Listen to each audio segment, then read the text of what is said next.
ग्रंथाली प्रकाशित आणि विनोद आलकरी लिखित tales of growing less ordinary a series of fortunate events या इंग्रजी पुस्तकाच्या प्रकाशन सोहळ्यात मी मेधा आलकरी तुम्हा सर्वांचं अगदी मनापासून स्वागत करते.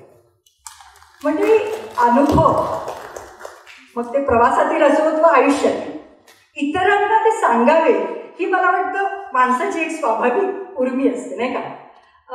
कधीतरी ते रंजक असतात, कधी अंगावर काटा आणणारे असतात, कधीतरी काहीतरी शिकवून जाणारे असतात. या तिन्ही गोष्टींचं अगदी मनोहारी मिश्रण असलेलं हे पुस्तक tales of growing less ordinary. आजचे उत्सवमूर्ती लेखक विनोद आलकरी आणि ग्रंथालयाचे प्रमुख विश्वस्त सुदेश इंगलासपूरकर यांना मी विनंती करते की त्यांनी सन्माननीय पाहुण्यांना व्यासपीठावर घेऊन यावं. महाराष्ट्र ज्ञानमंडळाचे प्रमुख मार्गदर्शक आदरणीय विवेक सावंत,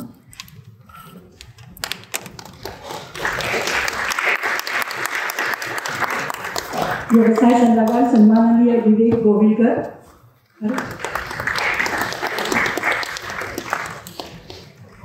आणि सामाजिक कार्यकर्ता आदरणीय विजया चौहान. प्रथमतः ग्रंथालयाच्या वतीनं आपण व्यासपीठावरील मान्यवरांचं स्वागत करूया. पुष्पगंध, मृदगंध या हव्याशा वाटणाऱ्या नैसर्गिक गंधांबरोबरच असतो एक आगळा वेगळा गंध, आणि तो म्हणजे ग्रंथगंध, नवीन पुस्तकाच्या पानांचा गंध. तो सुगंध एका हातून दुसऱ्या हाती जात चोहीकडे पसरावा म्हणून ग्रंथपुष्प देऊन पाहुण्यांचं स्वागत करण्याची ग्रंथालयाची परंपरा आहे. त्यामुळे मी सुदेशजींना अशी विनंती करते की त्यांनी ग्रंथपुष्प देऊन विवेक सावंतजी यांचं स्वागत करावं. अरुण जोशी यांना विनंती की त्यांनी विवेक गोविलकर यांचं स्वागत करावं. संयोजिका हिमश्री भारत यांनी विजयाताई चौहान यांना ग्रंथपुष्प अर्पित करावं. आणि लेखक विनोद आलकरी यांचं स्वागत करण्याची विनंती मी ग्रंथालयाच्या विश्वस्त डॉक्टर लतिका भानुशेरी यांना करते.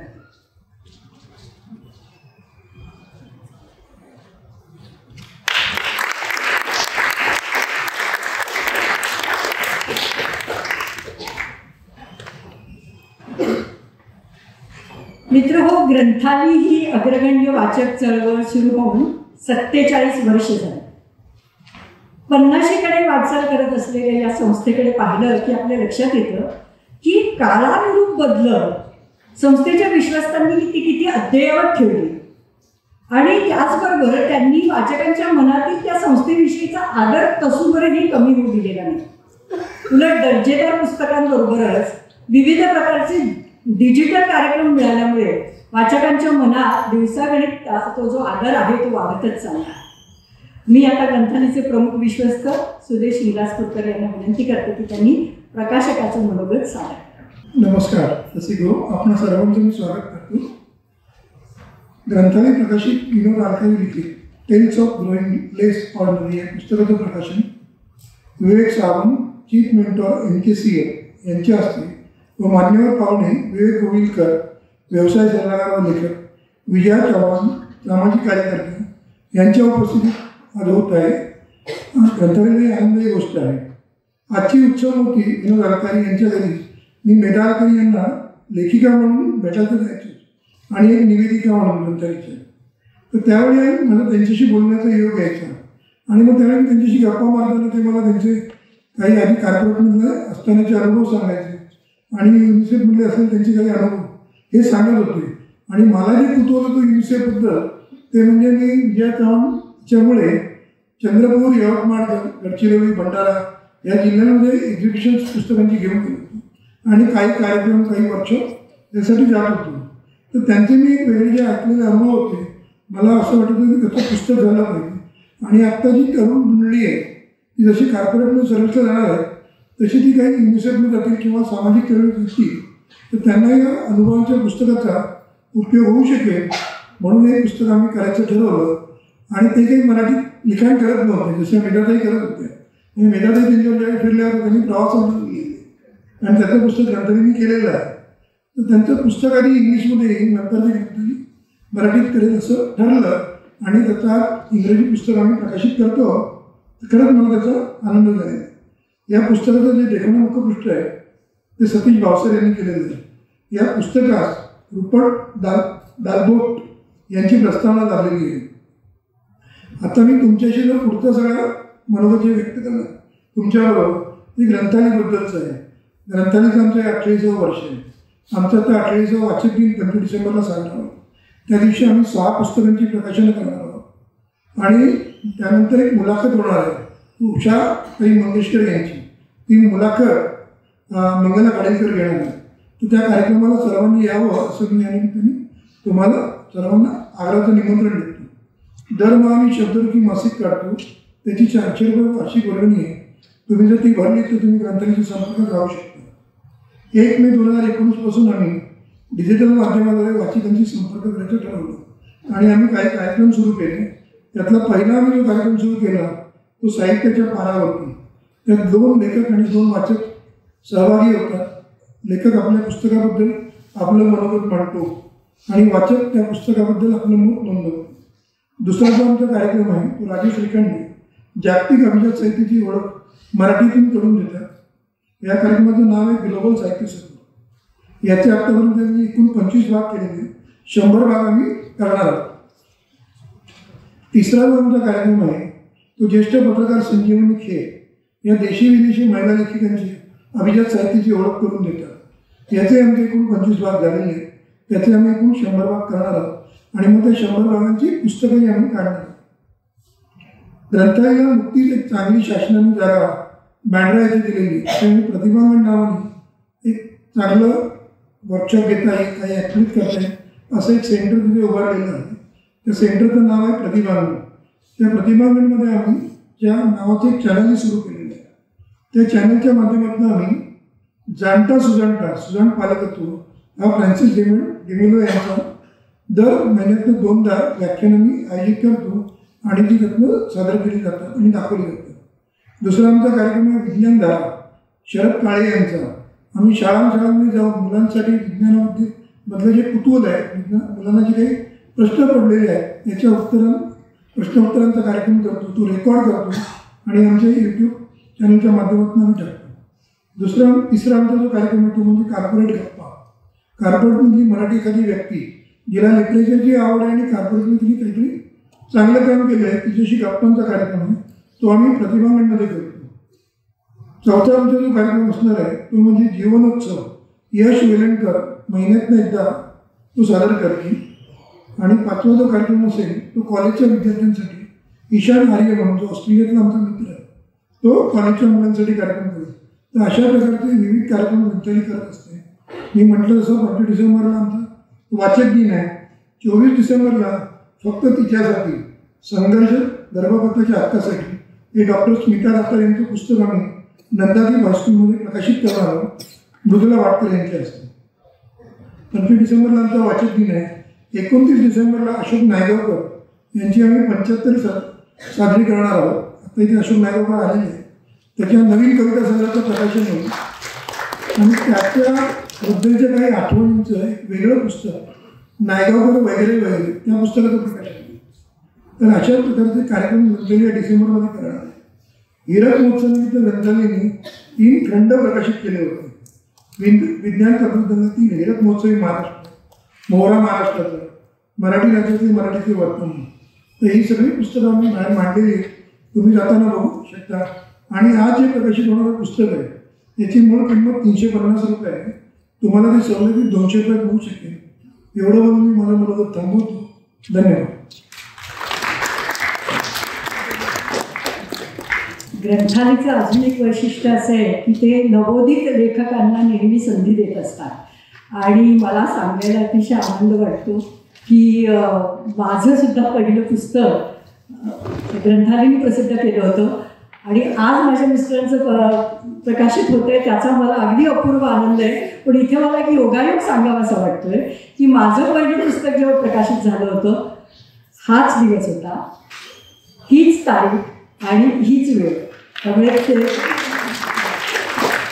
हा जो मुहूर्त आहे तो चांगलाच लाभ देणार आहे किंवा चांगला मुहूर्त आहे असं मला नक्कीच नमूद करावंसं वाटतं. लाभदायी आहे. मी मंचावरील मान्यवरांना विनंती करते की आता त्यांनी आपल्या शुभ हस्ते tales of growing less ordinary या पुस्तकाचं प्रकाशन करावं. मी अमेय आलकरी, प्रेक्षा, शेख आलकरी, शील आलकरी आणि आरिन आलकरी यांना विनंती करते की बाबांच्या पुस्तक प्रकाशनाचा हा आनंदी क्षण साजरा करण्यासाठी त्यांनी स्टेजवर यावं.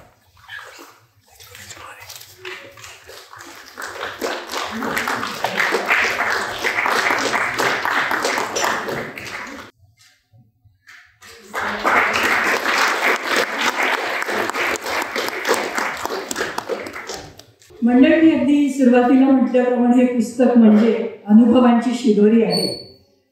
हे अनुभव कथन वाचताना तुम्हाला जाणवेल की ही विजयाची वाटचाल आहे. त्यात विनोदाचा हलकासा शिरकाव आहे आणि जागोजागी विवेकबुद्धीचा वापर करून निर्णय घेतलेले आहेत. आज जणू त्याचंच प्रतिबिंब व्यासपीठावर अवतरलं आहे. विजयाताई आहे, विवेक द्विगुणित झाला आहे आणि विनोद तर पुस्तकात पानोपानी आहे आणि विवेक बुद्धीमधली बुद्धी ते. मी आता लेखक विनोद आलकरी यांना त्यांचं मनोगत सादर करण्याची विनंती करते. विनोद आलकरी.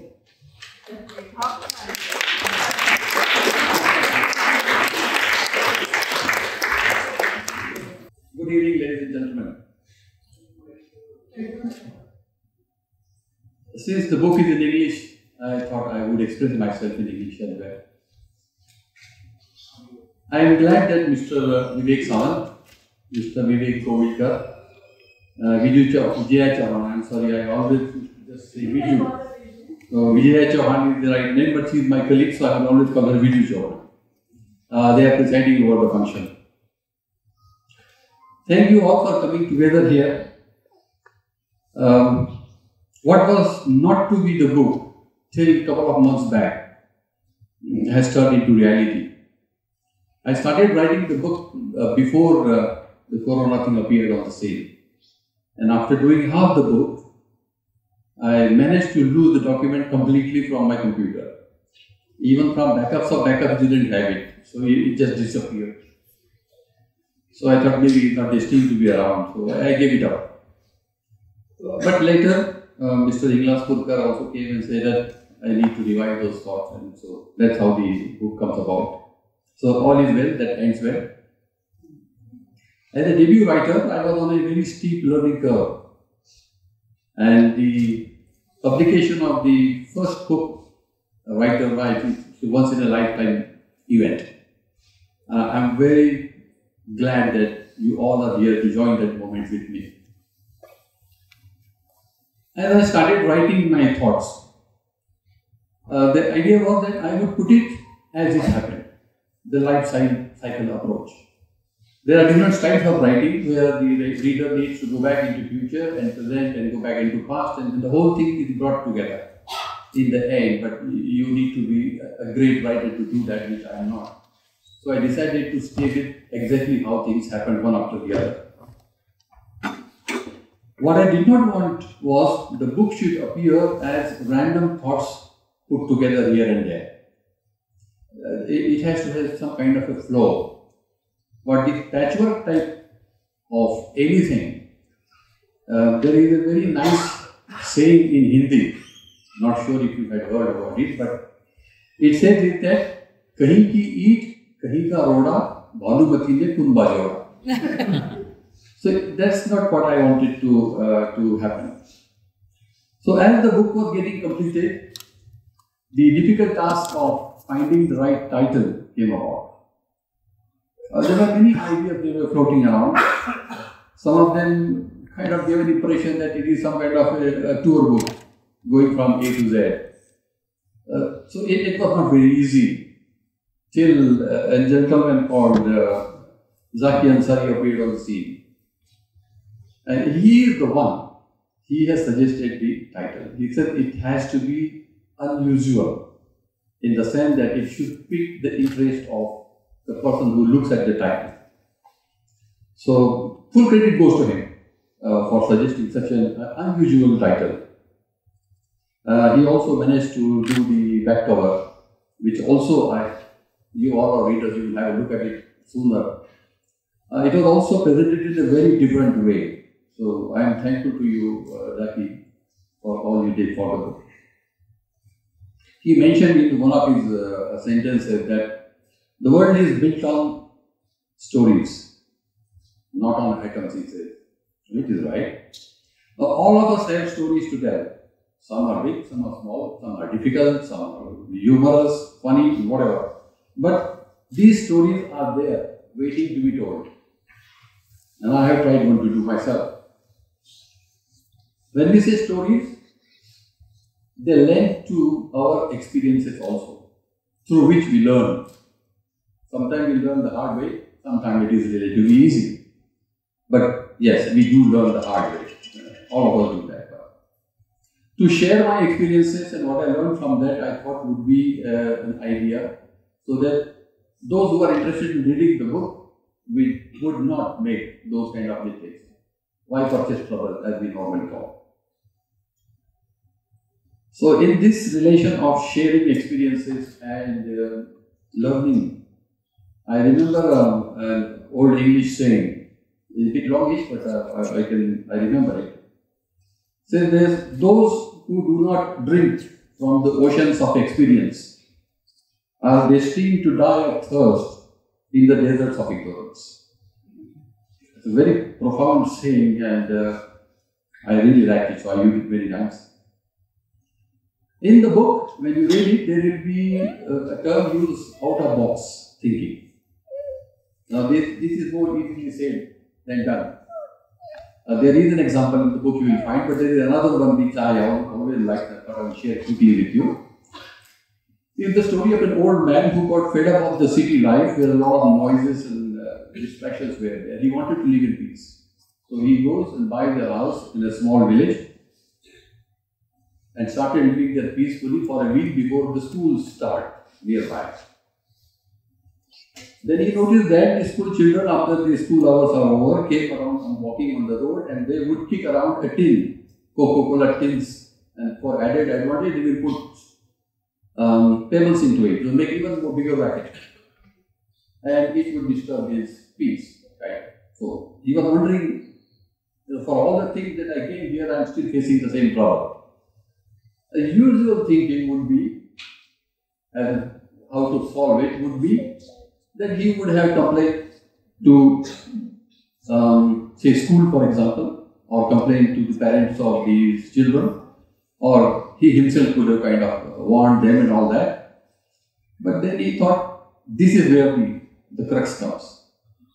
So one day when the school children were passing around his house making a lot of racket, he called them and said that, look, when I was young like you, I also used to do the same thing. So I like it very much. Can you make the noises a little louder for me?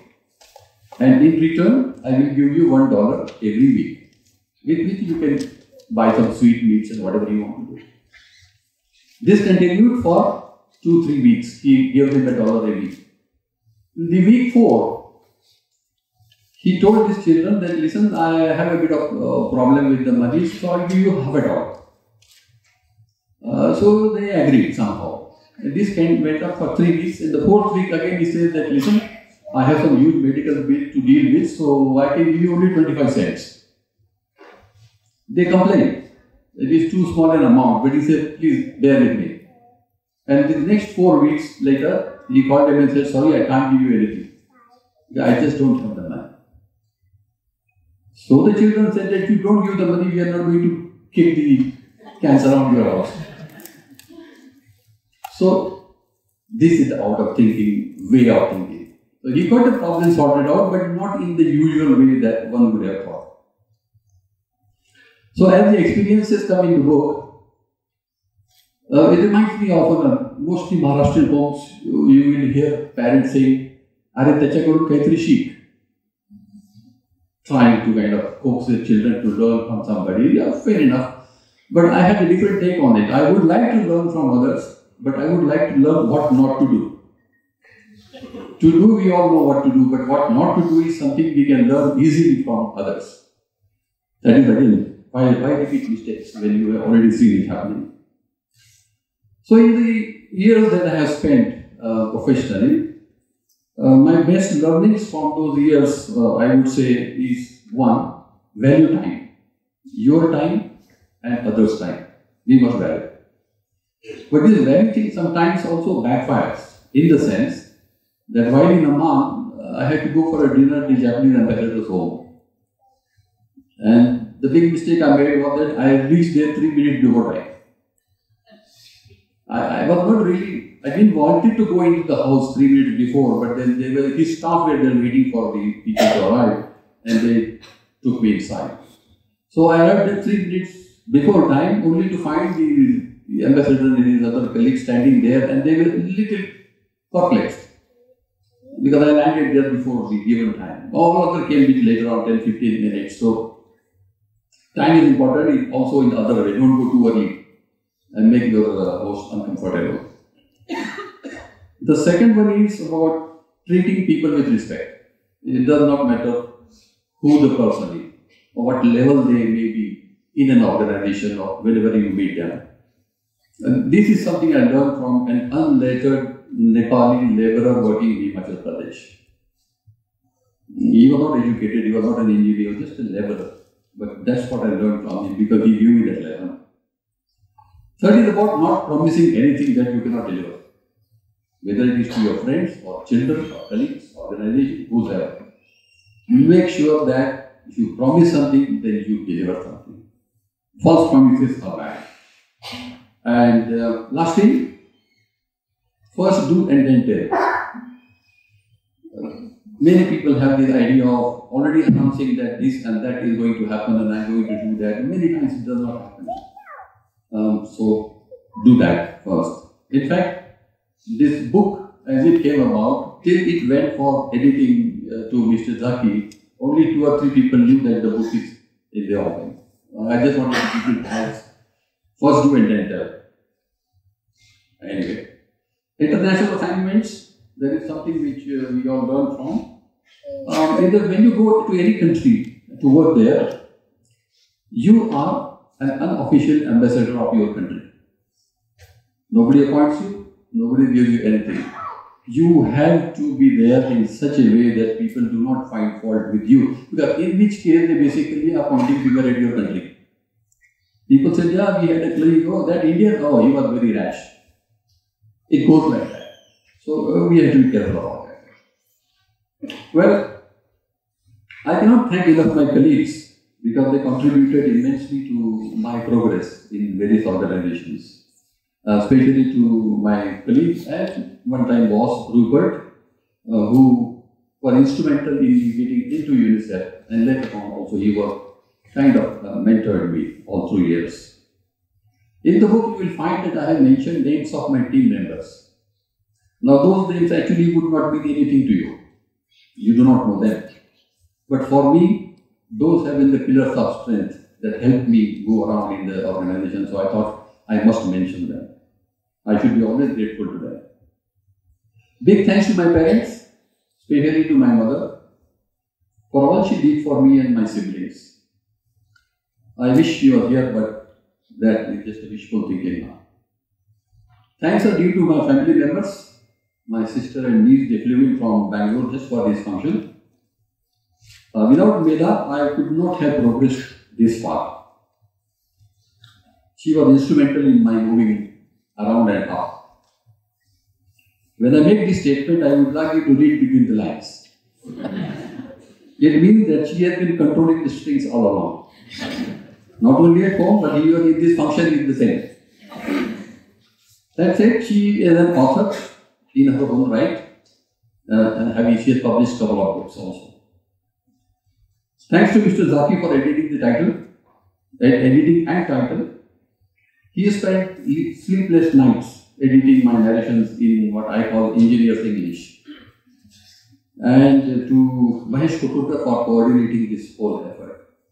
Zaki is here now and he is still smiling. This is my book on not so badly written. I wish to thank our chief guests for their time today.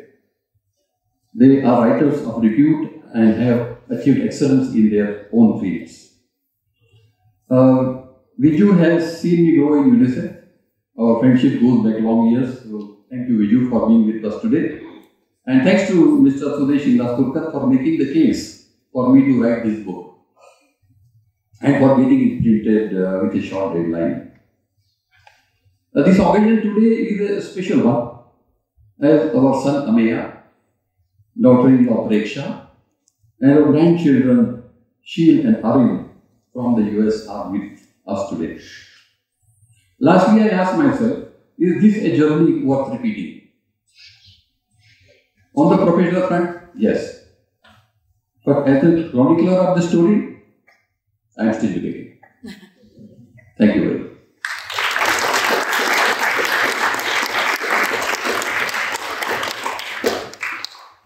मंडळी, हे पुस्तक जरी इंग्रजी भाषेत लिहिलेलं असलं तरी त्याचा आत्मा जो आहे ना तो मराठी, अगदी शुद्ध मराठी.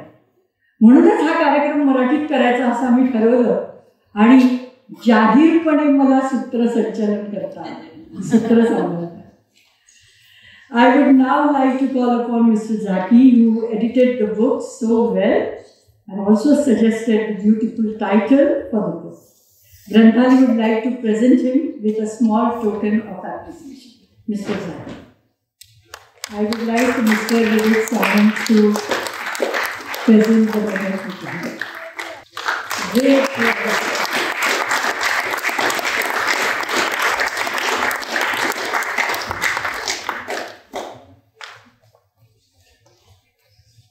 एखाद्या छोट्याशा खिडकीतून डोकावलं तरी आतला प्रशस्त महाल कसा असेल याची आपल्याला कल्पना नाही का. तर पुस्तकातील जे अभिवाचन असतं ना ते असंच एका छोट्या झरोक्यासारखं असतं. आता आपल्याला ती खिडकी उघडून दाखवणार आहे प्रेक्षा शेठार. नमस्कार. What I'm going to do is read through one of Baba's chapter. It goes from snowy Himachal. Nature in that area is stunning. High hills, streams, greeny, and fresh air were an experience. One day, I woke up to a white layer of snow around us. It had snowed overnight. It was my first encounter with snow. It was mesmerizing. I sat by the door and watched snowflakes fall from the sky. I was wonderstruck. Wonderful as it may look, snow brought in problems. At night, the temperature dropped below zero. The tin roof accumulated a meter of snow. Every evening, we would light up a fire and heat the room, but could not keep the fire overnight as it released fatal carbon monoxide. Many people had died of the carbon monoxide inhalation. Once the fire was out, the room would turn into a freezer in minutes. 3 layers of quilts were necessary to ward off the cold. Another problem was the freezing of toilets. There was no piped water. Ram Singh would put a tin vessel on wood fire, and only after an hour, the water would warm. It never reached boiling point. You poured the warm water into a bottle and ran to the snow-covered field for ablution. Since there was often a foot of snow in the fields, one had to first clear a 2 square feet area to sit down. As soon as you dropped your pants, the bum felt the cold shock and was ready to freeze. By the time you were done, the warm water in the bottle had become cold. You had to use the cold water to clean yourself. There was no other option. I endured this routine for several days. Then the snowing stopped. During lunch, we sat around a bonfire and chatted. Among the lot was a Nepali laborer. I once passed an uncharitable comment on Nepal, saying it was a debt-ridden country and poor in many respects. The Nepali laborer was offended. He countered that just because he is working as a laborer here does not mean his whole country is poor. He reasoned that while he was the only poor Nepali laborer there, he also had hundreds of poor Indian laborers there too. Did that mean the whole of India was poor as them? That was an eye-opener for me. An uneducated but a very wise laborer had taught me a very valuable lesson. The lesson being, never hurt nationalistic sentiments, irrespective of the economic state of a country or a person. People love their country.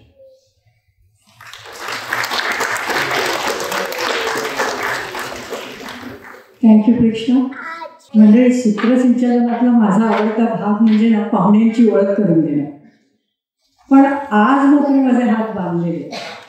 मंचावरील तिन्ही पाहुण्यांनी मला त्यांचा अल्प परिचय अत्यल्प करण्याची मी तंबीच दिली होती. आपल्या आजच्या पाहुण्या सामाजिक कार्यकर्ता विजया चव्हाण आणि विनोद दोघंही युनिसेफमधले सहकारी. त्यामुळे आमची म्हणजे माझी ती अगदी जुनी मैत्रीण. स्त्रिया आणि बालकांच्या समस्यावर त्यांनी प्रचंड काम केलेलं आहे. कुटुंबहीन बालकं, आंतरराष्ट्रीय स्तरावर दत्तक दिल्या जाणाऱ्या मुलांच्या कुटुंबांशी संपर्क, मुंबईतील झोपडपट्टी विभागामध्ये बालक केंद्री कार्यक्रमांद्वारा संपूर्ण वस्ती विकासाचे कालबद्ध कार्यक्रम आणि कुष्ठरोगी वस्त्यांमधील त्यांचं काम विशेष उल्लेखनीय आहे. 1975 हे जेव्हा आंतरराष्ट्रीय स्त्रीमुक्ती वर्ष म्हणून जाहीर झालं होतं, तेव्हा महाराष्ट्र राज्य हे राज्य पातळीवर स्त्रियांसाठी स्वतंत्र धोरण जाहीर करणारं पहिलं राज्य ठरलं. आणि राज्यात जे अनेक कार्यक्रम लागू करण्यात आले त्यात विजूताईंचा सहभाग होता. निवृत्तीनंतरही त्या सामाजिक कार्यात सक्रिय आहेत. सामाजिक प्रश्नांबाबत त्या नेहमीच जागरूक असतात. चळवळीत त्यांचा प्रत्यक्ष सहभाग असतो आणि त्यातील जो डोळस दृष्टिकोन असतो हे विशेष करून नमूद करण्याचं त्यांच्यातलं वैशिष्ट्य आहे. काम आणि भटकंती या दोन्ही कारणांनी जगातील 7ही खंडांमध्ये त्यांनी भरपूर भ्रमंती केलेली आहे. आता मी विजूताईंना 2 शब्द बोलण्याची विनंती करते. नमस्कार. काही वेळेला ना आपल्यावर्षी काही संकटच येतात वेगळी. तशी मेधा एक जरा त्रास देणारी मैत्रीण आहे माझी असं दिसतंय मला. पण छान, मला खूप आनंद होतोय की आज विनोदचं पुस्तक प्रसिद्ध होत आहे आणि आपला एक जुना सहकारी ह्या निमित्तानं अशा समारंभात आपण भेटतो आहोत. मला खरंच आनंद होतो आहे अतिशय. मीही माझं जे काही मला म्हणायचं आहे ते थोडंसं लिहून आणलं आहे. त्याची मुख्य 2 कारणं. हल्ली वेळेचं भान नाही ते राहत नाही. गाडी जी सुटते ती कधी इकडे तिकडे जात राहते. असा माझाच मला एक खूप वाईट अनुभव नुकताच पुण्यातल्या एका कार्यक्रमात आला. आणि दुसरं की सगळे मुद्दे मग कव्हर होतातच असं नाही. कधी कधी आपलं काहीतरी म्हणायचं राहूनही जातं. म्हणून मी तुम्हाला दिलेल्या वेळामध्ये मला काय म्हणायचं आहे ते मांडते तुमच्यासमोर. विनोद अलकरी आणि मेधा अलकरी. खरोखर मला आठवते मी युनिसेफमध्ये नोकरीला लागले आणि आमचा पहिला एक कार्यक्रम होता भुवनेश्वरला, जेव्हा विनोद तिथे त्या राज्याचा प्रमुख म्हणून काम करत होता. आणि इतक्या अगत्याने आणि मेधाच्याही घरी आम्ही सगळे जाऊन चहा पाणी वगैरे. खरं युनिसेफमध्ये अशा पद्धती कमी असतात, कोणाला घरी बिरी बोलवायच्या. पण अपवाद होता विनोदचा आणि मेधाचा आणि छानच आमचं ती झाली मीटिंग अगदी. तुम्हाला सगळ्यांनाच मेधा अलकरी हे नाव आता परिचित आहे. विशेषतः ग्रंथालीच्या ऑडियन्सला तर अगदीच चांगलं परिचित आहे. ग्रंथालीच्या त्या एक अत्यंत कार्यरत कार्यकर्त्या आणि लेखक आहेत. मला सुदेश आपल्या सुरुवातीच्या दिवसांची खूप आठवण येते. तेव्हा मेधाचं संजीवनी पण आहे समोर सगळं आपण बघतो तेव्हा. ग्रंथालीच्या अनेक कार्यक्रमांचं ते अतिशय प्रभावी असं संचालन करतात. पण मेधा आज थोडी परीक्षा तर नाही वाटत ना तुला विनोदच्याच पुस्तकाच्या कार्यक्रमाची? करेक्ट. आज प्रकाशित होणारे जे पुस्तक किंवा झालेलं पुस्तक हे तिच्या सहचराचं पुस्तक आहे. अर्थात तसं काही वाटण्याचं कारण नाही हे मीही जाणतेच. पण त्यांच्या दोघांमधलं सुद्धा नातं मी जे पाहिलेलं आहे ना ते मित्रमैत्रिणींचं इतकं छान नातं आहे, प्रश्नच नाही अगदी. या पुस्तकाच्या शीर्षकातच मला ह्या पुस्तकाच्या वेगळेपणाची एक झलक मिळाली. त्याला खूप विचार केला मी की नेमकं काय म्हणायचं ह्याला. ह्या टायटलवरनं असं पटकन माझ्या लक्षात ग्रोईंग लेस ऑर्डिनरी म्हणजे नेमकं काय आहे. पण जसजसं मी चाळत गेले, मी मान्य करते मला पूर्ण पुस्तक वाचायला वेळ नाही मिळाला, परंतु ह्याची जी प्रस्तावना लिहिली आहे विनोदनी त्याच्या भाषणात उल्लेख केला, रूपर्ट टॅल्बट युनिसेफमधलं एक फार मोठं नाव होतं आम्ही जेव्हा सगळे युनिसेफमध्ये होतो तेव्हा. आणि इतकी सुंदर प्रस्तावना रूपर्टने विनोद तुझ्यावरच्या प्रेमाचा मला हेवाच वाटलं जरा रुपटच्या. अर्थात मी त्यांच्या सेक्शनमध्ये फार कमी काळ काम केलं होते. मी पुढे याच्याबद्दल बोलते. मला त्यात एक मराठीत शीर्षक देता आलं असतं का असंही माझ्या मनात खूप येऊन गेलं. पण एक खूप वेगळेपणाची झलक मला या शीर्षकात जाणवते आणि एक कन्व्हे होतं नेमकं त्या शीर्षकातनं की कसा तो पुढे पुढे जात गेला आणि कशामुळे जात गेला. विनोदचा जन्म महाराष्ट्रातील वर्धा जिल्ह्यातील. त्याचे शिक्षणही त्याच भागात पूर्ण झाले. त्या पुस्तकात सगळा हा उल्लेख आलेला आहे. अनेकदा कुटुंबातील आर्थिक संकोच जगण्याची आकांक्षाही मर्यादित करतो. करायचं असतं काहीतरी पण त्याला लागणाऱ्या सगळ्या ज्या अटी असतात त्या पूर्ण करण्यात आपण त्यावेळेला समर्थ नसतो किंवा शक्यता नसते ती आपल्याला. फार मोठी झेप घेण्याची स्वप्ने बघायला उत्तेजन नसते तर स्वतःचे मनही तयार होत नाही. उत्तेजन फार कमीच वेळा मिळतं कारण खिसेच जर आपले फार हलके असले तर. आणि अशा परिस्थितीमध्ये जे समोर येतं आहे जे त्यातले आपण करू शकू असं वाटतं ते आपण करत राहतो. अर्थात ह्याला अपवाद असतात आणि शिवाय लागते ते एक धाडसी मन. मी हे करू शकतो हा आत्मविश्वास त्याच्यामध्ये हवा असतो आणि उंच उडू पाहणारी दृष्टी एक त्याला आवश्यक असते. विनोदबद्दलचा आदर आपल्या मनात वाढत जातो तो या कारणामुळे की ह्या माणसाने अपयशाची कधीही भीती बाळगली नाही किंवा कसं मी जाऊ शकेन हे त्याच्या पुस्तकातनं आपल्याला जाणवतं की त्याचा कुठेही तसा उलट का नाही मी हे करू शकणार अशा तऱ्हेचीच एक भावना मला सतत त्यातनं जाणवत राहिली. अपयशाची भीती मनात ठेवून निराश न होता किंवा आपल्या मध्यमवर्गीय अंथरूण पाहून पाय पसरावेत माणसांनी वगैरे वगैरे जे सल्ले आपल्याला कायम मिळत राहतात, जे बरेचसे पंखांची उंची भरारी घेण्यात आपल्याला निरुपयोगी करत जातात, तर त्यापेक्षा ते एक उंच उडू पाहणारं त्याचं मन, त्यामुळे हा आपल्याला त्यांनी कसा पुढे तो जात गेला हे सगळं त्या पुस्तकात येतं. अपयशाची भीती मनात ठेवून निराश नव्हता किंवा अंथरूण पाहून पाय पसरण्याचा सरधोपट मार्ग न स्वीकारताना आपण उंच उडी घेऊ शकतो हे स्वतःला बजावणं आणि त्या दृष्टीनं आपली कृती आपलं सगळं पुढचं करिअर त्या दृष्टीनं नियोजित करत जायचं. त्यानंतर त्याला कधीही असा संकोच शिवला नाही. ग्रोईंग लेस ऑर्डिनरीचा मला जो कळलेला अर्थ आहे, आत्मभान येत गेले कारण स्वभावातच करके देखोचा आत्मविश्वास होता.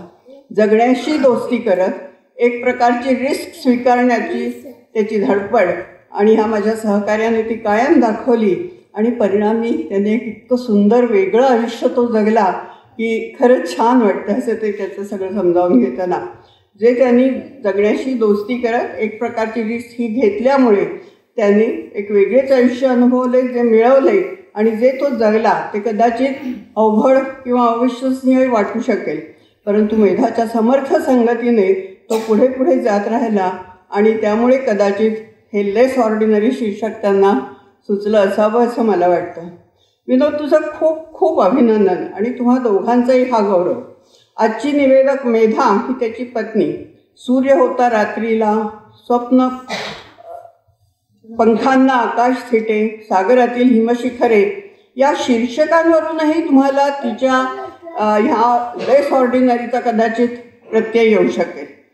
ग्रंथालयातील असती एक आघाडीची कार्यकर्ती म्हणूनही तिला ओळखतो. सॉरी आहे ना, थोडंसं मी मेधाबद्दलही बोलते जरा, आपली भांडणाला विषय आहे त्याचा हा एक आणखी वाटलं तर.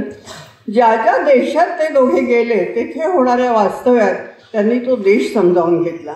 तेथील लोक, त्यांची संस्कृती, चालीरीती यांच्याशी ते परिचित होत गेले आणि मेधाने तर तिच्या लेखनातून, तिच्या पुस्तकातूनही आपल्यापर्यंत ते आपल्यालाही मनसोक्त भटकवले. मला तर खरंच तिची पुस्तकं वाचताना, कारण मी त्या सगळ्या देशांमध्ये जाऊन आलेली असल्यामुळे पुनर्भेटीचा आनंद आपोआपच मला छान मिळत गेला. युनिसेफ हा माझ्या आणि विनोदच्या आणि त्यामुळे झालेल्या मेधाशी झालेल्या स्नेहाचा मूळ धागा. विनोद भुवनेश्वरला युनिसेफचा राज्यप्रमुख असताना मी त्यावेळेला शिक्षण विभागात काम करत होते आणि त्या अधिकाऱ्यांची एक 3 दिवसाची कार्यशाळा तिथे भरली होती. विनोदने सर्व व्यवस्था अतिशय उत्तम प्रकारे केली होती. तो राज्यप्रमुख होता, म्हणजे सगळेच विषय त्याला हाताळावे लागायचे, तरीही तो आमच्या शिक्षण विभागाबरोबर होता आणि आमच्याबरोबर बसलेला होता. त्याच्या प्रत्यक्ष अनुभवांवर आधारित असलेला सहभाग हा खूप परिणामकारक ठरला होता. त्याच वेळी त्याने आम्हाला त्याच्या घरी आम्ही गेलो होतो. मेधा, तुम्हाला वाटतं बँकेत नोकरी करत होती त्यावेळेला त्या. पण त्या आतिथ्यशीलतेचा सुगरणपणाचा अनुभव आला होता. युनिसेफमध्ये विविध कारणांनी आमच्या भेटी होत असत. एकतर मिटिंग असायच्या, कॉन्फरन्सेस असायच्या. पण मला ही जी व्यवस्था त्यांनी केली होती ना, त्याचं अप्रूप नंतर एक असं जाणवलं की जेव्हा माझ्यावर वेळ आली, महाराष्ट्रात आम्हाला अधिकाऱ्यांची एक मीटिंग, आणि माझं खरंच मध्यमवर्ग तिथे ते लेस ऑर्डिनरी जास्त भावलं. इतकं मध्यमवर्गीय मन असतं की आम्हाला पूर्ण स्वातंत्र्य होतं कुठे करावी मीटिंग, काय करावी. आणि माझ्या डोक्यात काय आलं, भांडारकर रोडवरचं एक हॉटेल मी नक्की केलं आणि तिथे राहण्याची सोय वगैरे वगैरे सगळं केलं. आणि आमच्या त्या ऑस्ट्रेलियन बाई होत्या नॅन्सी नावाच्या, त्या आल्या जेव्हा मुंबईचं आहे पुण्यामध्ये, मला म्हटलं Vijaya where are you going to stay. तर म्हटलं ma'am we have booked everything is arrange वगैरे वगैरे. So she wanted to see everything what all I have arrange. आणि ते पाहिल्यावर त्या मला म्हणाल्या, I am sorry Vijaya but we can't have our meeting over here. मला काही कारणच कळेना. म्हटलं इतकं बुकिंग केलं आहे, पैसे भरले, सगळं लोक येत आहेत आता, आणि व्हॉट इज द प्रॉब्लेम. म्हणजे नाही, it is so congested, we won't feel free to discuss our matters. आणि मग तेव्हा आपले नुकतेच आमच्या शिक्षा विभागानं निवृत्त झालेलं आहे आर्थिक असं, ते पुण्यात राहत होते, त्याचं नाव मी विसरले. त्यांच्या ओळखीनं टर्फ क्लबला दुसऱ्या दिवशी आम्ही ती मीटिंग शिफ्ट केली. इतकं मला हे वाटलं होतं. पण मग मी त्यांना श्रेयसमध्ये घेऊन गेले. आंब्याचे दिवस होते, भरपूर आमरस खाऊ घातला सगळ्यांना, आणि मग ते वातावरण जरा निवळलं. नॅन्सी सडका त्यांचं नाव होतं, त्या जरा अधिक मऊ मजबूत झाल्या. असेही अनुभव येतात. त्यामुळे मला ती मीटिंग ऑर्गनाईज करणं आणि एका राज्याचा प्रमुख असूनही स्वतः त्या विषयात पूर्ण रस घेणं हे वैशिष्ट्य. कारण नाही तर नॉर्मल कोर्समध्ये येतात, स्वागत करून मग आपापली कामं अर्थात असतातच सगळ्यांना. माझ्या निवृत्तीनंतरच्या एका सहलीमध्ये मी जॉर्डनला गेले होते. आम्ही कोस्टारिका वगैरे करून परत येत होतो आणि पेट्राला भेट द्यायची होती. हा आमचा दुसरी कुठली तरी ट्रिप होती. पेट्राला जायचं हा आमचा मुख्य उद्देश होता. पेट्रा हे जगातलं एक अत्यंत आश्चर्यजनक असं स्थान आहे खरोखरच.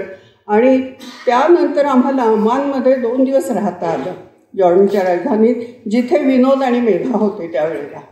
आणि आमची आणखी एक मैत्रीण होती गीता वर्मा नावाची, तिचीही पोस्टिंग अमानमध्येच झालेली होती.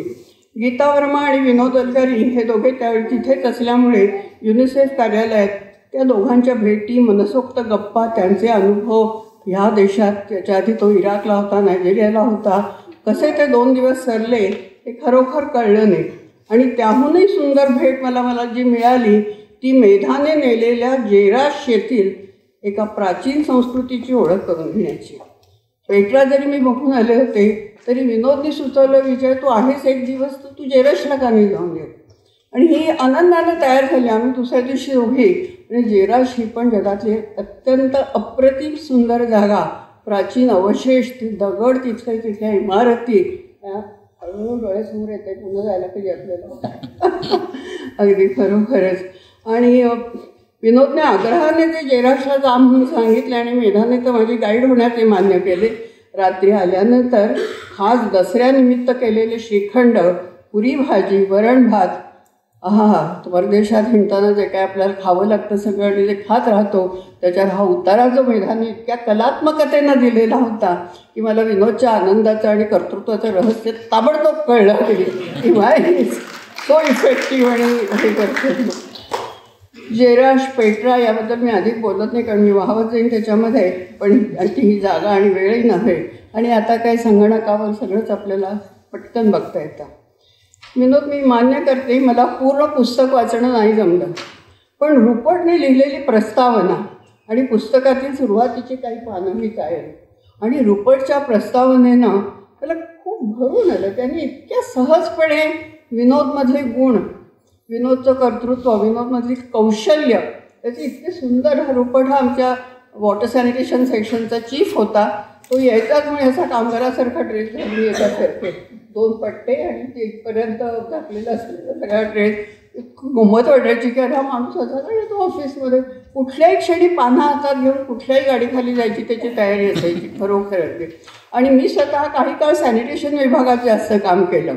माझ्या कामामध्ये खेडोपाणी जाणं, सांडपाण्याचा निचरा कसा करावा हे प्रयोग, प्रत्यक्ष खड्डे खणून करून दाखवणं आणि स्त्रियांना विशेषतः शौचालय का आपण बांधली पाहिजे हे कन्व्हिन्स करणं, त्यासाठी खूप आमच्याकडे साहित्य असायचं त्याचं हे दाखवणारे वगैरे.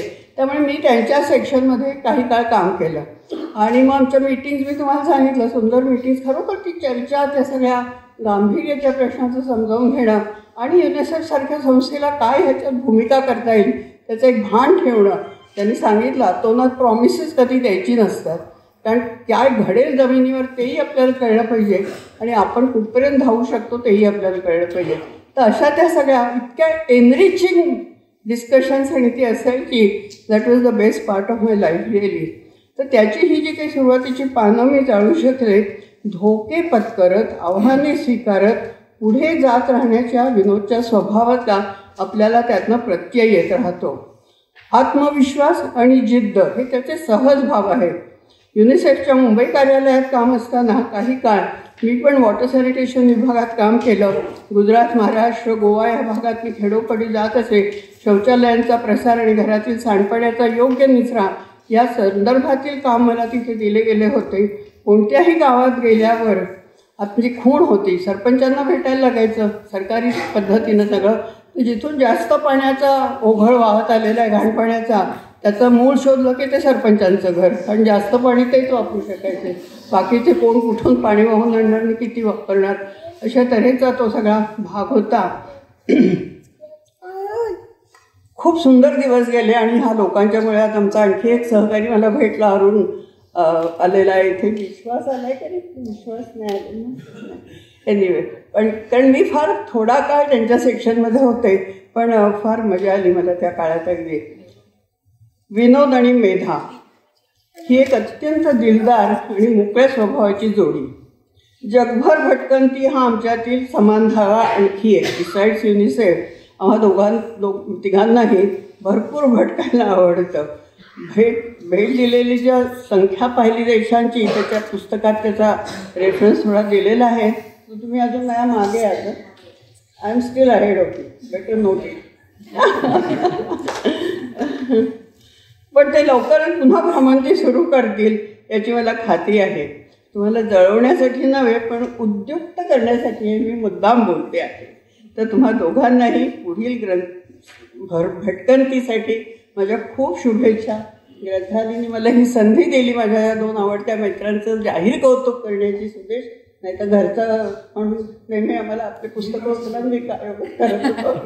पण खूप छान वाटलं. खूप खूप धन्यवाद. नमस्कार.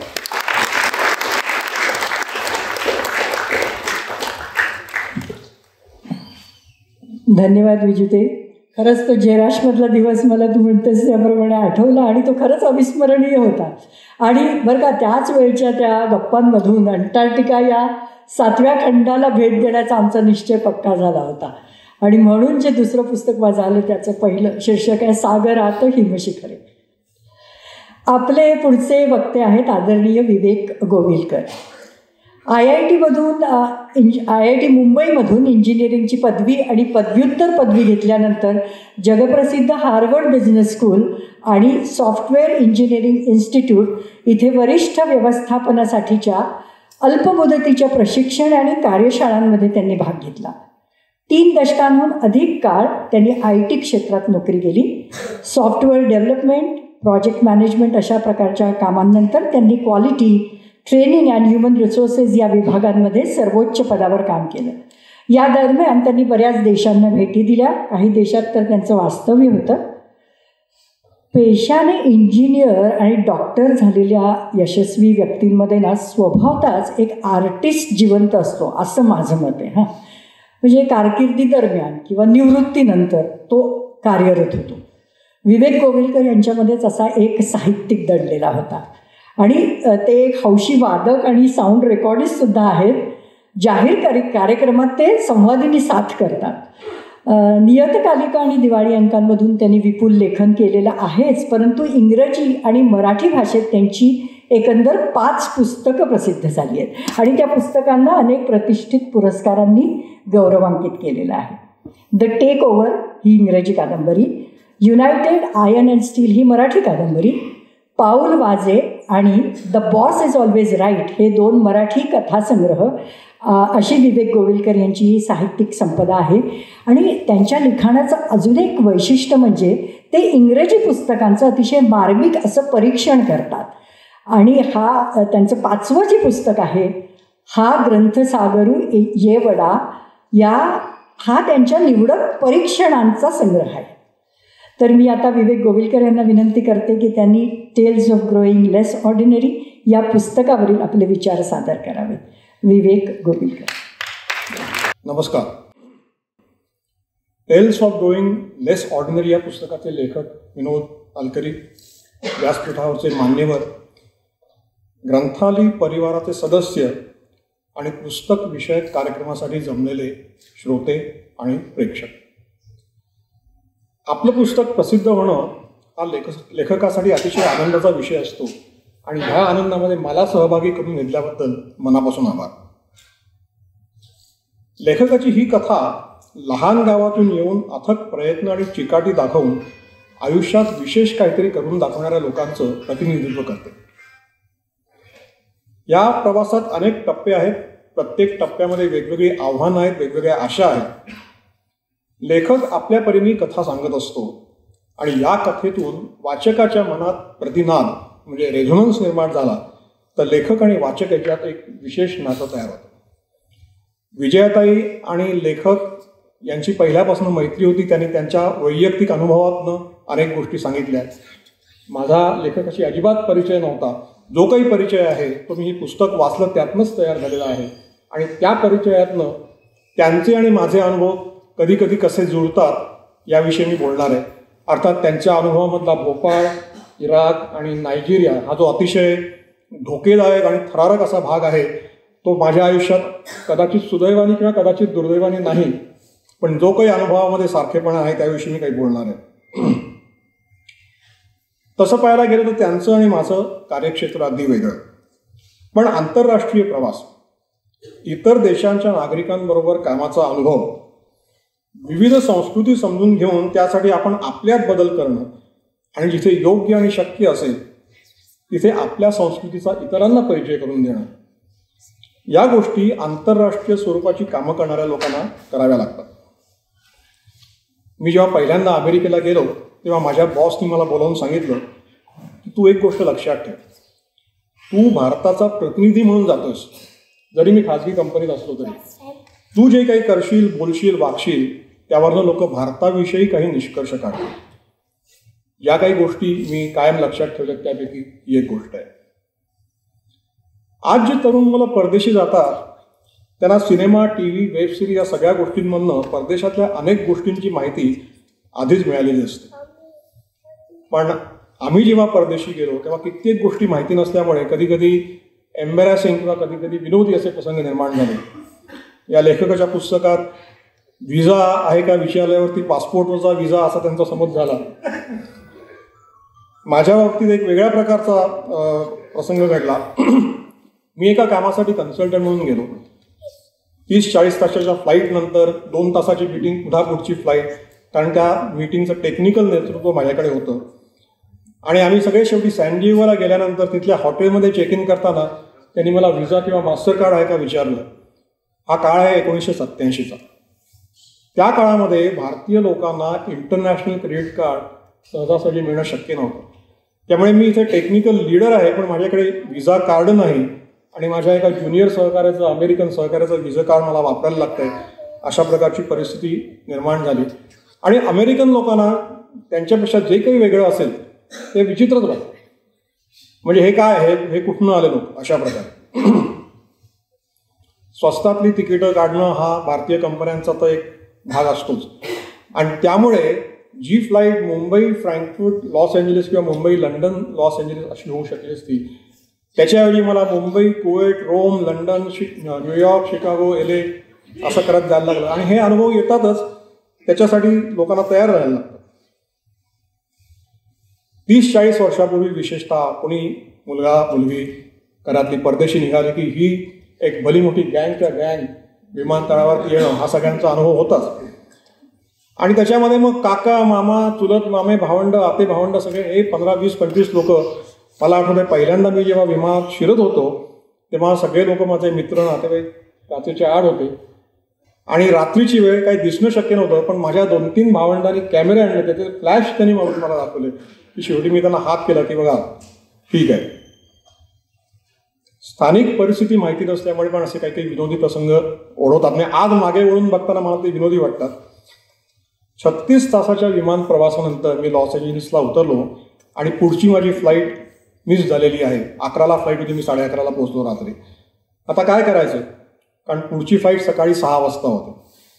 म्हणलं LA मधल्या आपल्या काही मित्रांना फोन करून बघूया. पब्लिक फोनकडे गेलो. पब्लिक फोनसाठी कॉईन्स, नाणी पाहिजे. हा काळ 1982चा, म्हणजे सेलफोन येण्याच्या कितीतरी आधीचा. तर फोनसाठी नाणी मिळतील का असं मी तिथल्या एका स्त्री कर्मचाऱ्याला विचारलं. तिने माझ्याकडे असं बघितलं आणि त्यावेळी माझ्या लक्षात नाही आलं. नंतर माझ्या लक्षात होतं अमेरिकेमध्ये अक्षरशः म्हणजे भीक मागणं, you have got some coins, आणि तिचा तसा काहीतरी समज झाला असावा. तिने मला अक्षरशः झटकून टाकलं. काय करणार, रात्रीची वेळ आहे. मी माझी बॅग घेऊन, प्रवासाची बॅग घेऊन तिथे बाकावर बसलो. थोड्या वेळाने तिच्याच लक्षात आलं असावं की हा काहीतरी कुठून तरी आला आहे. आणि मग तिने मला येऊन विचारलं की तुझ्याकडे पैसे आहेत का नाहीत. मग मी त्याला $1ची नोट दाखवली, म्हटलं मला कॉईन्स पाहिजेत. तेव्हा तिने मला कॉईन्स दिली. मग मी माझ्या मित्राला फोन केला. मग तो तिकडे मला एअरपोर्टवरती भेटायला आला. परदेश प्रवास करणाऱ्या शाकाहारी लोकांना, भारतीय लोकांमध्ये हा एक प्रॉब्लेम असतो बऱ्याच. आता शाकाहारी लोकांना विशेषतः अमेरिकेमध्ये खूप पर्याय आहे, पण 40 वर्षापूर्वी असं नव्हतं. माझा एक आंध्र प्रदेशमधला पूर्ण शाकाहारी मित्र, त्याला काही इलाजच नाही. जवळ जायचं, घरी खूप म्हणजे स्वयंपाक करायला कोणाला येत नव्हतं. 22व्या-23व्या वर्षी घरामध्ये स्वयंपाक करायची सवय नाही. एकदम उठून तुम्ही 10,000 किलोमीटरवरती गेलाय, सगळं स्वतःच करायला लागतंय. त्यामुळे बऱ्याच वेळा बाहेर जेवण्याची पाळी यायची. तिकडच्या बर्गर प्लेसमध्ये गेल्यानंतर व्हेजिटेरियन म्हणजे काय, ती बाई त्या बर्गरमधलं जे काय बीफ पोर्क असेल ते काढून द्यायची आणि पाव त्याला द्यायची, टोमॅटो घातलेला. एकदा त्याला वाटलं की हे काय बेसो, आपण काहीतरी जरा चमचमीत खावं. त्यांनी विचारलं can you give me some chillies. अमेरिकेच्या स्टँडर्डप्रमाणे चिली म्हणून त्यांनी चिली बीफ त्या बर्गरवरती घालून दिलं. आणि हे जेव्हा त्याच्या लक्षात आलं त्या आंध्रच्या शाकाहारी मुलाच्या की आपल्या ताटामध्ये बीफ आलेलं आहे, त्याचे डोळे पांढरे व्हायचीच वेळ आली होती. या पुस्तकामध्ये उल्लेख आहे की लेखकाला डॉक्टर आहे, त्यातनं सर्जन व्हायचं होतं.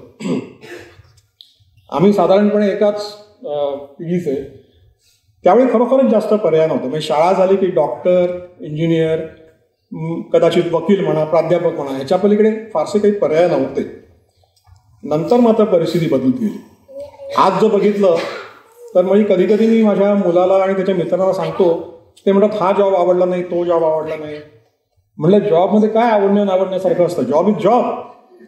आणि विशेषतः मला पहिला जो जॉब मिळाला, एका दिवशी 2 जॉब मिळाले. एक होता टाटा इंजिनिअरिंग, दुसरा होता टाटा बरोबर. दोन्हीकडे टाटा नाव होतं, त्यामुळे दॅट्स इट.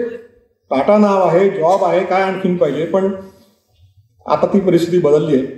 पण मला स्वतःला सुद्धा इंजिनिअरिंग केल्यानंतर मी फाउंड्रीमध्ये काम केलं 1 वर्ष.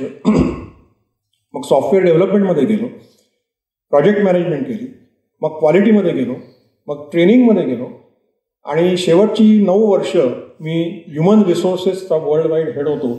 असा अतिशय वेगळ्या प्रकारचा अनुभव मला मिळाला आणि तो मी त्यावेळी घेतला. त्यामुळे या अनुभवामुळे एकंदरीत विस्तृत असा पाया आणि विशेषतः ह्युमन रिसोर्सेसचा प्रमुख म्हणून जे काही अनुभव आले, त्या अनुभवाचा उपयोग मला माझ्या काही कथा आणि कादंबऱ्या लिहिण्यामध्ये फार मोठ्या प्रमाणात झाला. लेखकाने पॉलिटेक्निकमध्ये आलेल्या खडतर अनुभवाचं वर्णन केलं. I had to rough it out असं काहीतरी म्हटलंय. मला IIT सारख्या जगविख्यात संस्थेतनं शिकून घ्यायची संधी मिळाली. पण एक गोष्ट नक्की, IIT ही शिक्षणासाठी जशी फार चांगली संस्था आहे, तशीच ती तुमच्या अहम भावनेला आणि इगोला दणदणीत हाणून पाडणारी संस्था आहे. कारण तिथे म्हणजे रुढात सगळेच हुशार हो, आपापल्या शाळेतनं किंवा कॉलेजमधनं पहिल्या काही याच्या विद्यार्थ्यांमध्ये आलेले. पण तिथे गेल्यानंतर बदललेली जागा, आयुष्यात पहिल्यांदाच आईवडिलांपासून अतिशय दूर जाऊन हॉस्टेलमध्ये, तिकडची परीक्षा पद्धती वेगळी. म्हणजे कंटिन्युअस असेसमेंटमुळे दर आठवड्याला काहीतरी क्विज आहे, टेस्ट आहे. म्हणजे अशी मोकळा वेळ असा नाहीच. आणि सगळ्यात वाईट म्हणजे सोमवारी सकाळी टेस्ट असायची. म्हणजे विकेंडला तुम्हाला शांतपणे सुखाने काहीही करता येणार नाही. हॉस्टेलमधलं अन्न अनेकांना आवडायचं नाही, पचायचं नाही, ते बेचव निसत्व अन्न. बटाटे, आम्ही म्हणतो की आमच्या हॉस्टेलच्या आयुष्यामध्ये प्रत्येकाने ट्रक्स भरून बटाटे खाल्ले असतील, कारण दुसरी कुठली भाजीच आवडत नाही. ह्या सगळ्यामुळे सुरुवातीच्या काळात हुशार म्हणणाऱ्या मुलांना परीक्षा धड पास होणंही जमायचं नाही, आणि त्यातनं ती त्या इगोला अशी दणदण ठेच लागायची. काही जणांची अभ्यासाची गाडी त्यामुळे इतकी रुळावरनं घसरायची की एकदा 5 वर्ष झाली, काही लोकांना जास्त 6 वर्ष पण लागायची की सुटलो बुवा त्यातनं एकदाच आहे, अशी त्यांची काहीतरी भावना व्हायची. आणि हा अनुभव काही विद्यार्थ्यांना दुर्दैवाने त्यांच्या पुढच्या आयुष्यात चालू राहायचा. IIT मधल्या काही लोकांनी व्यावसायिक यश एवढं मिळवलं की अक्षरशः त्यांची वैयक्तिक मालमत्ता हजारो कोटी रुपयांची. काही लोक आमचे मित्र केंद्रामध्ये मंत्री झाले, IIT करून केंद्रामध्ये मंत्री झाले. पण सगळ्यांना काही असं मिळत नाही. काही लोक सामान्यच राहिले, काही लोकांची परिस्थिती फारशी चांगली राहिली नाही. दरवर्षी डिसेंबर महिन्यामध्ये रियुनियन म्हणजे माजी विद्यार्थ्यांचा मित्र मेळावा भरतो.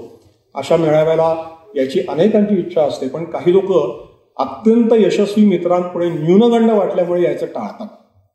आणि हे माझ्या केव्हा तरी एकदा लक्षात आलं की मी लोकांच्या मागे लागतोय एक ऑर्गनायझर म्हणून की अरे या, आणि त्यांना यायचं नाहीये. या माझा अनुभवाचा उपयोग मी रियुनियन ह्या माझ्या कथेमध्ये पण करून घेतलेला आहे.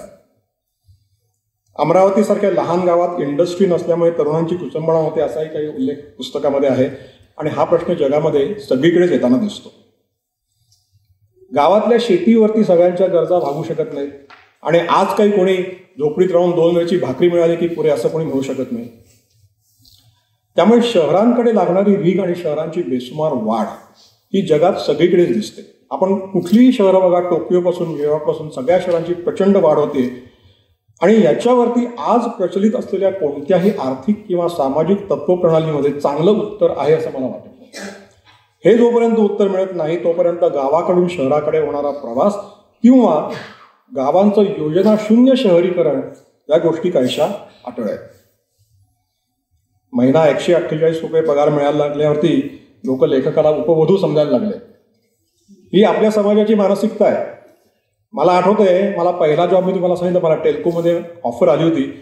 माझ्या एका मित्राने सांगितलं टेल्को दॅट्स इट, हा जॉब सोडायचा नाही, निदान लग्न होईपर्यंत सोडायचा नाही. का तर 1980च्या दशकात, आजही कदाचित परिस्थिती असेल मला माहीत नाही, पण त्या काळामध्ये पुण्याच्या लग्न बाजारामध्ये टेल्कोमधला मुलगा म्हणजे त्याचा भाव फारच जास्त होता. मी त्या मित्राचा सल्ला मानला नाही, मी टाटा बरोस कंपनी जॉईन केली. हा भाग वेगळा. 1990च्या दशकापर्यंत नोकऱ्या बदलणं ही गोष्ट काही कॉमन नव्हती. म्हणजे चांगल्या मानलेल्या गेलेल्या कंपन्यांमध्ये लोक चिकटायचे, म्हणजे ते आसामीमध्ये म्हटले ना, पोस्टाला तिकिटाचा स्टाम्प चिकटावा तसे चिकटायचे, आणि मग तिथूनच निवृत्त व्हायचं. पण याचं मुख्य कारण त्या कंपन्या चांगल्या होत्या हे पुरेसं कारण नव्हतं. इतर जास्त चांगल्या कंपन्या नव्हत्या हे त्याचं कारण होतं. म्हणजे तुम्ही एखाद्या स्टील प्लांटमध्ये नोकरी करत असाल तर जमशेदपूर, बोकारो, भिलई, दुर्गापूर इथेच कुठे, राऊरकेला इथेच कुठे तिथे जाणार, आणि ह्या सगळ्या नोकऱ्यांमध्ये गुणात्मक फरक असा काही फारसा नसायचा. त्यामुळे त्या काळामध्ये नोकऱ्या बदलणं हे फारसं होत नव्हतं. पण 1990च्या दशकात किंवा 80च्या दशकापासून नोकऱ्या बदलायला इतकी सुरुवात झाली की जेव्हा मी पहिल्यांदा मॅनेजर झालो तेव्हा एक सगळ्यात कठीण गोष्ट म्हणजे हाताखालच्या लोकांना शिस्तीत ठेवून त्यांच्याकडनं काम करून घेणं. मी आमच्या हाताखालच्या लोकांना दमात घेऊ शकत नाही, त्यांना नोकरीवर काढण्याची धमकी देऊ शकत नाही, कारण मी तुला नोकरीवरून काढून टाकतोय म्हणण्याच्या आत त्याच्याकडे 2 नोकऱ्या त्याच्या खिशामध्ये तयार असायच्या. तर हा एक बदलता भाग जो झाला 60 आणि 70च्या दशकापासून 80 आणि 90च्या दशकांमध्ये, हा भाग एक अतिशय वेगळाच काहीतरी झाला. त्या पुस्तकामध्ये धनबादमध्ये 4 लोकांच्या टॅक्सीत 10-12 लोक कोंबल्याचा उल्लेख आहे. ते तर मला वाटतं आपल्या भारतातल्या बहुतेक शहरांमध्ये असं होतच होतं त्या काळामध्ये. पण अमेरिकेत असताना सुद्धा आम्ही जेव्हा जायचो तेव्हा इथल्या मनाने कितीही कम्फर्टेबल असं तिथे जीवन असलं तरी ते अमेरिकेच्या स्टँडर्डप्रमाणे तेवढं कम्फर्टेबल नव्हतं. आणि म्हणून मग स्वस्तातली स्वस्त सेकंड हँड कार घ्यायची. तर आम्ही मित्रांनी मिळून एक 10 वर्षाची जुनी होंडा सिव्हिक कार घेतली होती, आपण आज सिविक कार बघतो ती मोठी आहे, ती 1970च्या दशकातली सिविक कार म्हणजे मारुती 800च्या आकाराची वगैरे होती. आणि या छोट्या गाडीतून आम्ही जेव्हा 5 लोक जायचो आणि त्या गाडीतनं 5 लोक बाहेर पडताना अमेरिकन लोक बघायचे, तेव्हा त्यांना वाटायचं की हे काय चाललंय ना, त्याने असं काही बघितलेलंच नसायचं. माझी सगळी करिअर IT इंडस्ट्रीमध्ये झाली आणि नशिबाने म्हणा काही म्हणा मी IT इंडस्ट्री योग्य वेळी जॉईन केली. 1980च्या दशकामध्ये ही इंडस्ट्री पुढे यायला सुरुवात झाली होती. माझं शिक्षणही पूर्ण व्हायच्या आत मला ही नोकरी मिळाली होती. त्यामुळे होतं काय की आपल्या करिअरमध्ये रिस्क घ्यायची, धोका पत्करायची विशेषतः मध्यमवर्गीय मुलांची तयारी नसते. मी इथे खरी घटना सांगतो, नावं घेत नाही पण खरी घटना सांगतो. आमचा एक मित्र, त्यांनी त्याच्या सहकाऱ्यांबरोबर एक IT कंपनी सुरू केली जेव्हा मी टाटा बरोजमध्ये होतो. आम्ही जेव्हा इंग्लंड, अमेरिका, जर्मनी अशा वाऱ्या करत होतो आणि मजेत होतो, तेव्हा हे सगळे लोक त्यांची कंपनी जगवण्यासाठी धडपडत होते, स्वतःची कंपनी.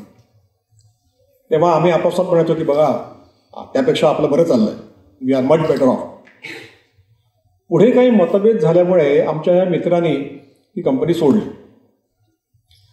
ती कंपनी त्यांनी सोडल्यानंतर पुढल्या 5, 7, 8 वर्षामध्ये त्या कंपनीने अशी काही भरारी घेतली, आज ती कंपनी एक अतिशय मोठी आंतरराष्ट्रीय कंपनी आहे आणि त्या कंपनीचे बाकी फाउंडर डायरेक्टर जे आहेत ते हजारो कोटींचे मालक आहेत. त्यामुळे आमच्यासारखे मध्यमवर्गीय रिस्क न घेणारे काय, आणि आमचा मित्र की ज्याने तो रिस्क घेतला होता पण तो सोडून दिला काय, ठीक आहे आमचं काही वाईट नाही झालं, पण रिस्क घेतला असतं तर काय होऊ शकलं असतं असा विचार आज मागे वळून बघताना येतो. नायजेरियामधल्या पोलिसांचा उल्लेख आहे की कसे ते वागतात, करप्ट असतात. आमच्या नायजेरियाच्या ऑफिसमधल्या सर्व कर्मचाऱ्यांना एके दिवशी दरोडेखोरांनी येऊन लुबाडलं हॉटेलमध्ये, अगदी पद्धतशीरपणे. हॉटेलच्या कर्मचाऱ्यांना लॉक करून ठेवलं एका रूममध्ये आणि रात्रभर प्रत्येक खोलीमध्ये जाऊन काय कॅश, काय लॅपटॉप, काय तुमचे दागिने, अंगठी वगैरे सगळं लुटून नेलं. आम्ही जेव्हा कस्टमरकडे तक्रार केली तेव्हा त्यांनी उलट आम्हालाच सुनावलं की मुंबईमध्ये खिसे कापले जातात, न्यूयॉर्कमध्ये बंदुकीचा धाक दाखवून भर मेट्रोमध्ये लुटलं जातं, मग आम्हालाच काय नावं ठेवतात. प्रत्येक देशाचे काही प्रॉब्लेम्स असतात, ते तुम्ही कामाचा भाग आहे, ते तुम्ही मान्य करायला पाहिजे. असे विविध अनुभव लेखकाला आलेले आहेत. त्याला काही पॅरलल असे मी अनुभव घेतलेले आहेत. आपले अनुभव लिहिण्याजोगे आहेत का आणि ते कोणाला वाचण्यात इंटरेस्ट आहे का असा प्रश्न लेखकाला पडताना दिसतो. मला वाटतं बहुतेक सगळ्या लेखकांना हा प्रश्न पडत असेल आणि जर नसेल तर तो पडला पाहिजे. यावर एकमेव मार्ग म्हणजे लेखकाने आपल्याला हवं ते वाटेल ते लिहित जावं. दुर्दैवाने आपल्याकडे वाचन संस्कृती जेवढी रुजायला पाहिजे तेवढी रुजलेली नाही असं माझं मत आहे. असं बघा, एकूण फ्रेंच भाषिकांची संख्या आणि लोकप्रिय फ्रेंच पुस्तकांच्या खपाची संख्या याचं जर प्रमाण पाहिलं किंवा अमेरिकेमधल्या लोकांची सरासरी त्यांचा पगार, सॅलरी आणि पुस्तकांच्या सरासरी किमती याचं जर प्रमाण पाहिलं तर त्या हिशेबाने आपल्या मराठी पुस्तकांच्या प्रती कितीतरी जास्त प्रमाणात खपायला पाहिजेत असं मला वाटतं. ऐतिहासिक आणि पौराणिक कथांवरती, लोकप्रिय कथांवरती आधारित पुस्तकांना चांगली मागणी असं म्हणतात, पण इतर काल्पनिक कथा कादंबऱ्या यांना सेल्फ हेल्प, चरित्र, आत्मचरित्र किंवा माहिती देणारी पुस्तकं यांच्या तुलनेत कमी मागणी आहे. अशा वेळी लेखकाला कथा कादंबऱ्या का लिहाव्यात असा प्रश्न पडू शकतो. या बाबतीत माझी भूमिका माझ्यापुरती स्पष्ट आहे. मी लिहितो ते आधी माझ्या आनंदासाठी. जर ते वाचकांना आवडतं तर फारच चांगलं, पण आपल्याकडे मुळात वाचक कमी आणि त्याहीपेक्षा वाचून चिकित्सक अभिप्राय देणारे आणखी कमी. जेव्हा मी अभिप्राय म्हणतो तेव्हा वाचकांनी फक्त खुशीपत्र द्यावीत असं माझं अजिबात मत नाही. पण बहुतेक वेळा लोक कथा आवडली या पलीकडे जास्त काही लिहित नाहीत किंवा फोनवरती काही जास्त सांगत नाहीत. कथेची वस्तुनिष्ठ चिकित्सा कमी. जर वाचकांचा सविस्तर अभिप्राय आला तर आपली कथा वाचकापर्यंत कशी पोचते हे लेखकाला समजायला मदत होऊ शकते. एक उदाहरण सांगतो. माझ्या एका कथेमध्ये नव्याने लग्न झालेल्या जोडप्यामध्ये लगेचच कसा विसंवाद येऊ शकतो याचं चित्रण होतं. माझ्या मते ते दोघंही आपल्या पार्टनरला समजून घेण्यात कुठेतरी कमी पडत आहेत हे मी त्या कथेत दाखवायचा प्रयत्न केला होता. एका वाचकाने अतिशय उत्साहाने मला फोन करून सांगितलं की त्याला ती कथा खूप आवडली. ग्रेट. पुढे तो म्हणला की बरोबर तू किती छान चित्रण केलंय, तो नवरा किती इन्सेन्सिटिव्ह आहे, तो कसा आपल्या बायकोवरती अन्याय करतोय, कसा तो आपल्यातच मग्न आहे, फार छान चित्रण केलं, म्हणून त्यांनी माझं अभिनंदन केलं. म्हणजे माझ्या मनातला विचार आणि वाचकापर्यंत पोहोचलेला विचार हा कुठेतरी वेगळा आहे. आणि शेवटी असा एक कथा असो, कविता असो, लेखकाने आपल्याला हवं ते लिहावं, वाचकांनी आपल्याला हवा तसा त्यातनं अर्थ लावावा, हेच शेवटी खरं आहे. मी स्वेच्छानिवृत्तीनंतर लिहायला सुरुवात केली तेव्हा मराठी साहित्यात तुलनेने कमी प्रमाणात आढळणाऱ्या कॉर्पोरेट जगाबद्दल कथा लिहायचं ठरवलं. 3 दशकाहून अधिक काळ भारतीय आणि आंतरराष्ट्रीय कॉर्पोरेट जगात काम केल्याचा अनुभव त्यावेळी उपयोगी पडला.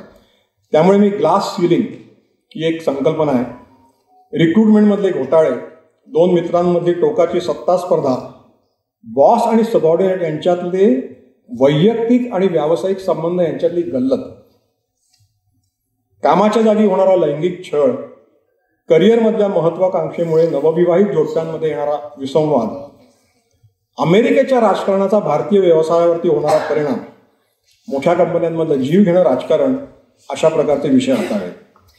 या कथांमागे प्रत्यक्ष अनुभव असला तरी अर्थातच या काल्पनिक कथा आहेत. त्यात काय आहे यापेक्षा काय असू शकतं याचा विचार जास्त आहे. विनोद अलकरी यांनी त्यांच्या अनुभवांचं चित्रण थेटपणे नॉन फिक्शन स्वरूपात केलंय. मी ते बहुतांशी काल्पनिक कथांच्याद्वारे केलंय. मार्ग कुठलाही निवडा, शेवटी आपला विचार वाचकांपर्यंत पोहोचणं हे महत्वाचं आहे. अलकरी यांचा विचार जास्तीत जास्त लोकांपर्यंत पोहोचावा आणि त्यातूनच त्यांना पुढच्या लेखनासाठी स्फूर्ती मिळावी, अशी शुभेच्छा मी यावेळी व्यक्त करतो. धन्यवाद.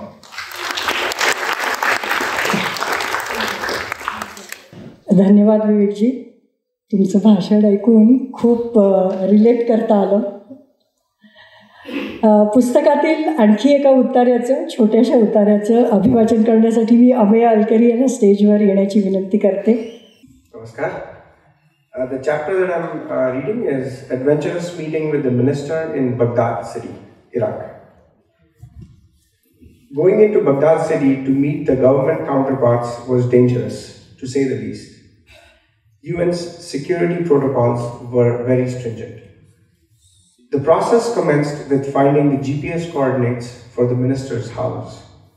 This wasn't easy, but our monitors managed to give me the coordinates. It was an advanced version of Google Maps with higher resolution. Next was to get a date and time for the meeting at least 1 week in advance.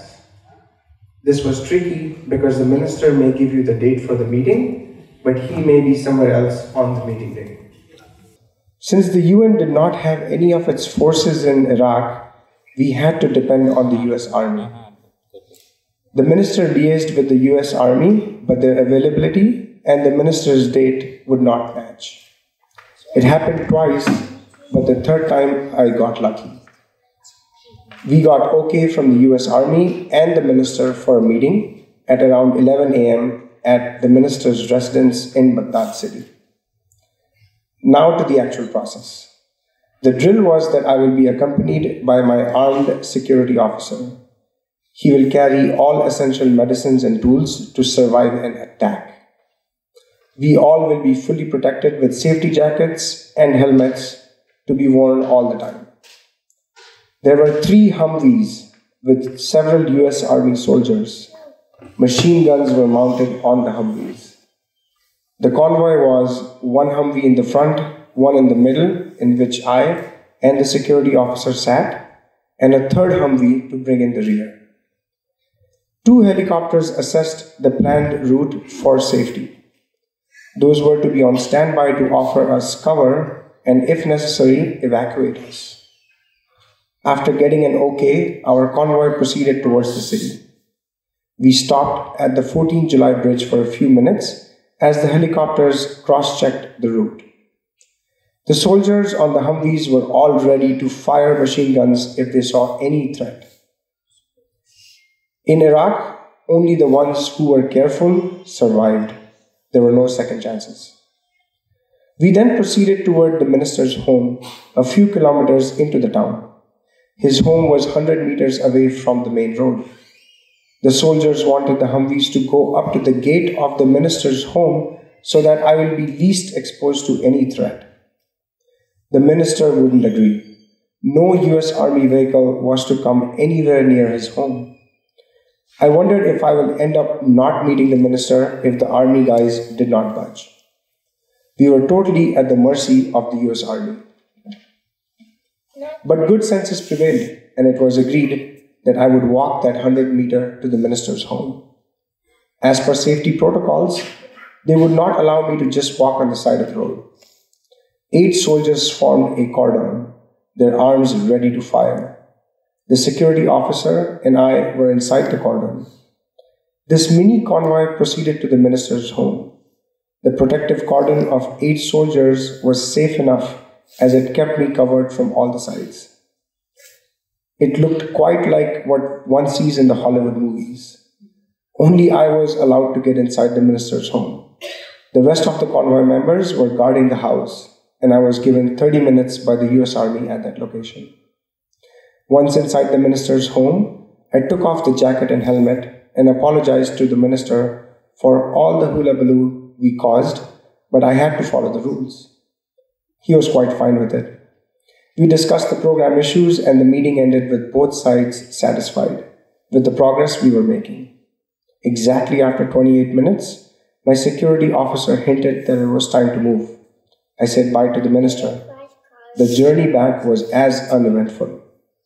With 8 soldiers and my personal security officer forming the cordon, at no time was I exposed to any threat from any quarter. I returned to the Diwan office around 1200 hours, safe and sound. Not many would have had this kind of experience. It only highlighted the delicate situation in Iraq those days. In Iraq, you're responsible for your own safety, all other protocols notwithstanding. If you made a mistake, you won't be around to regret it. Thank you.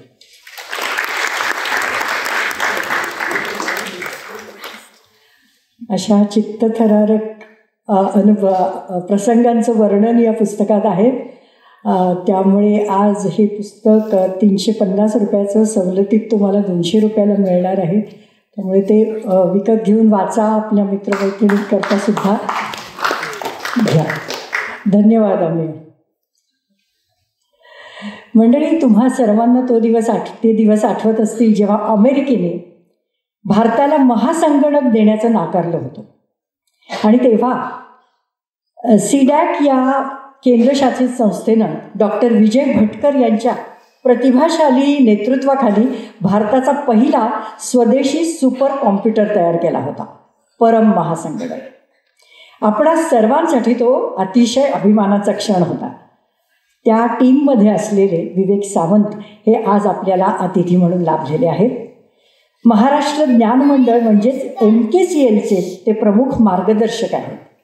संगणक साक्षरतेद्वारे समाजाच्या विविध घटकांमधील digital दरी दूर व्हावी आणि युवा पिढीने नव्या डिजिटल करिअरसाठी सज्ज राहावं म्हणून महाराष्ट्र शासनाने 2001मध्ये MKCLची स्थापना केली होती. त्याच्या स्थापनेपासून 2019पर्यंत विवेक सावंत हे त्या संस्थेचे व्यवस्थापकीय संचालक होते. हे अभियान महाराष्ट्राच्या कानाकोपऱ्यात पोहोचवण्यासाठी सावंत सरांनी 5000 संगणक प्रशिक्षण केंद्रांचं आणि 25,000 संगणकांचं राज्यव्यापी नेटवर्क निर्माण केलं. आत्तापर्यंत जवळजवळ 1.5 कोटी विद्यार्थ्यांनी MSCIT हा उच्च गुणवत्तेचा अभ्यासक्रम पूर्ण केलेला आहे. विवेक सावंत सरांच्या कल्पकतेमुळे हे अभ्यासक्रम सर्वसामान्यांना परवडतील अशा शुल्कात तयार झाले आणि ते महानगरापासून पार आदिवासी पाड्यांपर्यंत पोहोचवले गेले. इथे टाळा. या प्रयोगाचं अनुकरण आपापल्या राज्यात करण्यासाठी राजस्थान, ओरिसा, हरियाणा, बिहार इथल्या राज्य सरकारांनी सावंत सरांना आमंत्रित केलं. ही त्यांच्या समाज उपयोगी कार्याला मिळालेली मोठी पावती म्हणता येईल. लॉकडाऊनच्या काळात 1ली ते 8वीच्या विद्यार्थ्यांसाठी तयार केलेली जी टिलीमिली ही हसत खेळत शिक्षण देणारी महामालिका होती, दूरदर्शनसाठी त्याची निर्मिती झाली होती, ती सुद्धा MKCLचीच निर्मिती आहे. विद्यार्थ्यांसाठी अतिशय रंजक अशी बोधपर व्याख्यानं ते देत असतात. डॉक्टर आनंद नाडकर्णी यांच्या IPH वेधसाठी त्यांनी दिलेलं व्याख्यान यूट्यूबवर उपलब्ध आहे. आपण सर्वांनी ते जरूर ऐकावं. विद्यार्थ्यांना स्वावलंबन शिकवून गांधीजींच्या नई तालीमवर आधारलेले उच्च शिक्षण देणं ही विवेक सावंत यांच्या व्यासंगाची, संशोधनाची आणि त्यांच्या 40 वर्षांच्या अविरत कार्याची प्रमुख क्षेत्र आहे. विवेक सावंत यांनी संगणक साक्षरतेत दिलेल्या भरीव योगदानाबद्दल त्यांना अत्यंत मानाचे पुरस्कार प्रदान झाले आहेत. त्याबद्दल बोलण्याचा मोह मला आवरावा लागेल, कारण ते अत्यल्प परिचयात बसणार नाही. आता मी विवेक सावंत यांना विनंती करते की त्यांनी आपले विचार श्रोत्यांशी शेअर करावे. परवानगी होऊन एकच सांगते, सध्या ते साधना ट्रस्ट स्थानिक मुलींनी 75 वर्षापूर्वी जे साप्ताहिक सुरू केलं त्याचे प्रमुख विश्वस्त किंवा अध्यक्ष म्हणून आहेत आणि तीही कामगिरी ते विजयाताईंनी बोलल्यानंतर खरं म्हणजे मी बोलणं हे थोडंसं अधिक्षेप आहे. कारण त्यांचं कार्य एवढं मोठं आहे आणि मी तुम्हाला सांगितलं पाहिजे की त्या साधनेच्या अध्यक्ष होत्या. त्यांनी ज्यावेळी हे पद सोडायचं ठरवलं त्यावेळी त्यांच्या तोलामोलाचं कोणीतरी अध्यक्ष व्हावा अशी माझी विनंती होती. मी आपला स्टॉप गॅप म्हणून काही काळ अध्यक्ष झालेलो आहे. आज मला या ठिकाणी बोलवलं आणि या पुस्तकासंबंधी माझे विचार मांडण्याची संधी मला दिली याच्याबद्दल ग्रंथाली आणि मेधाताई, श्री विनोदजी या सगळ्यांचे मनापासून माझी कृतज्ञता व्यक्त करतो. बराचसा वेळ होऊन सुद्धा मोठ्या चिकाटीने आणि उदार अंतःकरणाने तुम्ही माझे विचार ऐकण्यासाठी पण थांबलेले आहात, याच्याबद्दलही मी कृतज्ञता व्यक्त करतो.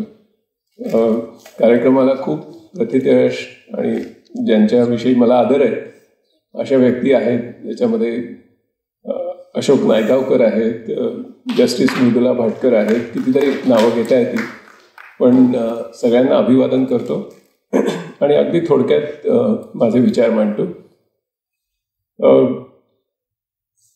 पुलंनी डिग्री ते मॅट्रिक हे जे प्रहसन लिहिलं त्याच्यामध्ये असा एक उल्लेख आहे की सगळे चरित्र नायक नेमके म्युन्सिपाल्टीच्या दिव्याखालीच का अभ्यास करतात आणि त्यांच्या म्युन्सिपाल्टीच्या दिव्याखाली अभ्यास करून त्यांना खरंच ते दिसतं कसं, अशा प्रकारचे काही विचार त्यांनी मांडलेले. इथे जो आत्मचरित्र नायक आहे तो असं कुठलंही स्वतःचं ग्लोरिफिकेशन करत नाही. तो अत्यंत प्रांजळपणे आपलं खरं खरं जे आयुष्य आहे ते लिहितो आहे आणि त्याचं मला खूप कौतुक वाटलं. स्मॉल टाउन बॉय ही जी गोष्ट आहे तर ही एक स्मॉल टाउन बॉयची गोष्ट आहे आणि माझी ग्रंथालीला विनंती राहील की शक्यतो लवकर हे पुस्तक मराठीत आणा. याचं कारण असं आहे की खरं ज्यांनी हे पुस्तक वाचलं पाहिजे त्यांना इंग्रजी येत नाही. वर्ध्यामध्ये, खामगावमध्ये, अमरावतीमध्ये ज्या मुलाचं लहानपण आणि उमलतं तारुण्य, कुमारावस्था, पौगंडावस्था ज्या गावांमध्ये जाते त्या गावात आज जरी विनोदजी 70 वर्षाचे असले तरी आजही विनोदजींसारखीच मुलं घरोघर आहेत की जी त्यांनी स्वतःच लिहिल्याप्रमाणे ही मूलतः न्यूनगंडांनी पछाडलेली आहेत. त्यांना त्यांच्या शिक्षणाने कुठल्याही प्रकारचा आत्मविश्वास दिलेला नाही, त्यांना कुठलंही भविष्य दिसत नाही. त्यांच्या आजूबाजूचं वास्तव जे आहे ते संपूर्ण वास्तव हे जीवनाचं क्षुल्लकीकरण करणारं वास्तव आहे आणि त्याच्यातली माणसं विनोदजी लिहितात तसं त्याच गोष्टी करत आहेत आणि त्याच्यातल्या बहुसंख्य लोकांना लाईफ मिशन सापडलेलं नाही, आपल्या जीवनाचं उद्दिष्ट काय ते सापडलेलं नाही आणि कालप्रवाहामध्ये जसं ठेवील माझा हरी अशा पद्धतीने, ठेविले आनंदे अशा पद्धतीने ते जीवन चाललेलं आहे. आणि अशा वेळेला जग इतकं वेगाने बदलते. पूर्वी स्पीडविषयी लोक बोलायचे, नंतर हाय स्पीडविषयी बोलू लागले आणि आता ब्रेकनेक स्पीड असं त्याला आपण म्हणतो. इलेक्ट्रिकल सिव्हिलायझेशन जगामध्ये पसरायला 100 वर्ष लागली. आमच्या क्षेत्रातली जी इन्फॉर्मेशन टेक्नॉलॉजीज 50 वर्ष लागली. आता दर 5 वर्षांनी युग बदलतं. अशा एका अत्यंत ब्रेकनेक स्पीडवर आरूढ झालेल्या एका जगामध्ये ही मुलं, कारण जसं मगाशी मेधाताईंनी उल्लेख केला की आम्ही 5000 केंद्र चालवतो आणि या गावागावातल्या मुलांना मी हार्ट टू हार्ट भेटतो आणि जणू काही आपल्याकडे काही भविष्यच नाही आहे अशा प्रकारची मुलं. आणि त्याच्यात आता त्यांच्या हातामध्ये एक स्मार्टफोन असतो आणि त्याच्याशी ते काय करतात कोणास ठाऊक. पण ज्ञान, विज्ञान, भविष्य, हे जग, या जगाला पडलेले प्रश्न, अगदी एक म्हणजे क्लायमेट चेंज सारखा एक प्रश्न जगाला भेडसावतो आहे, त्याविषयी बहुतेक काहीच माहिती नसतं. अशा प्रकारच्या एका ठिकाणाहून, अशा प्रकारच्या एका परिस्थितीतून पुढे आलेला एक सर्वसामान्य मुलगा. आणि म्हणून या पुस्तकाचं जे शीर्षक आहे tales of growing less ordinary, अत्यंत उत्कृष्ट असं शीर्षक आहे. त्याच्या खाली एक ओळ आहे, अ सिरीज ऑफ फॉर्च्युनेट इव्हेंट्स. मला एका इंग्रजी लेखकाचं एक अत्यंत विनोदी वाक्य आठवतं. ते असं म्हणतात की most of the unfortunate things never happen in my life. तसं विनोदजींच्या जीवनामध्ये अशा अनफॉर्च्युनेट इव्हेंट्सच्या ते अशा at the brink of the disaster अशा पोचतात आणि तिथे प्रत्यक्ष ते वाचतात. याला टेल्स असं जे नाव दिलंय किंवा ज्याला मराठीमध्ये आपण कथा, कहाणी, गोष्ट असं म्हणू, हा जो वाङ्मय प्रकार आहे त्याचं एक वैशिष्ट्य असतं. ते म्हणजे तीच गोष्ट एक वर्णन न राहता कहाणी कधी होते तर ज्यावेळेला तिला शेवटी कलाटणी मिळते. अशा कलाटण्या तुम्हाला याच्यातल्या बहुसंख्य चॅप्टर्समध्ये वाचायला मिळतील. आपल्याला असं वाटतं की आता काहीतरी घडणार आणि त्या प्रवाहाला कलाटणी मिळते. अबुजामधला इन्सिडेंट म्हणा किंवा आता प्रेक्षा आणि आम्ही या दोघांनी अप्रतिम वाचन केलं. म्हणजे लेखकाला त्याचं पुस्तक हे त्याची मुलं सुना वाचतात याचंच भाग्य केवढं तरी आहे. बायको कौतुक करते हे आता ठीक आहे, चालून जातं कधी कधी. परंतु म्हणजे दोघांनी जे जीव ओतून ते वाचलं ना, तर त्याच्यातला जो भाव आहे आपल्या वडिलांविषयी, आपल्या वडील सदृश असलेल्या सासऱ्यांविषयी खूप बरं वाटतं. आणि शील आणि आरीन या दोघांना हे पुस्तक त्यांनी अर्पण केलं आहे.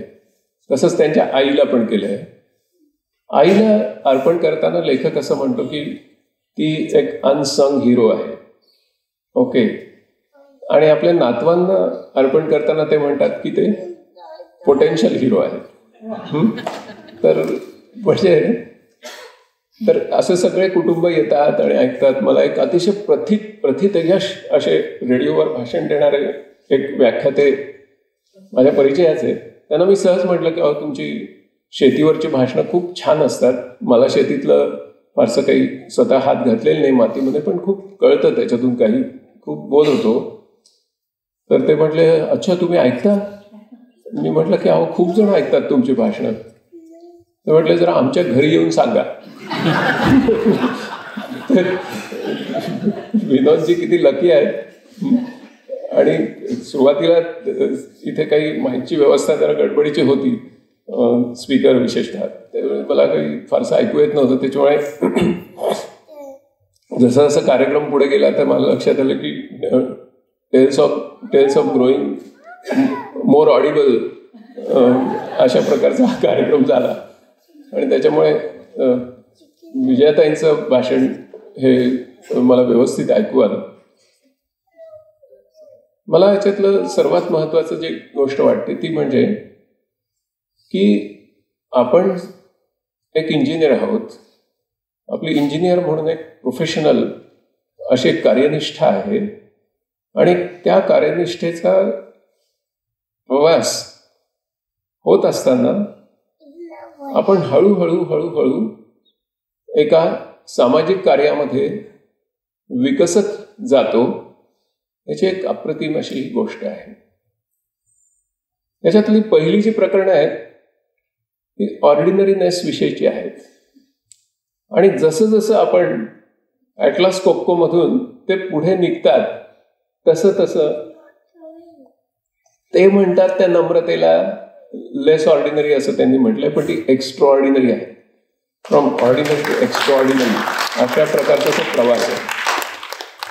आणि एक ड्रिलिंग म्हणजे ड्रिलिंग ह्या विषयामध्ये तज्ञता असताना जगभरामध्ये गरिबीमुळे या युद्धांमुळे किंवा यादव्यांमुळे किंवा दहशतवादामुळे होरपळलेल्या मुलांना पाणी मिळालं पाहिजे आणि त्यांना सार्वजनिक स्वच्छता ही सोय मिळाली पाहिजे, ह्या एका लाईफ मिशनची ती खरं म्हणजे कहाणी आहे.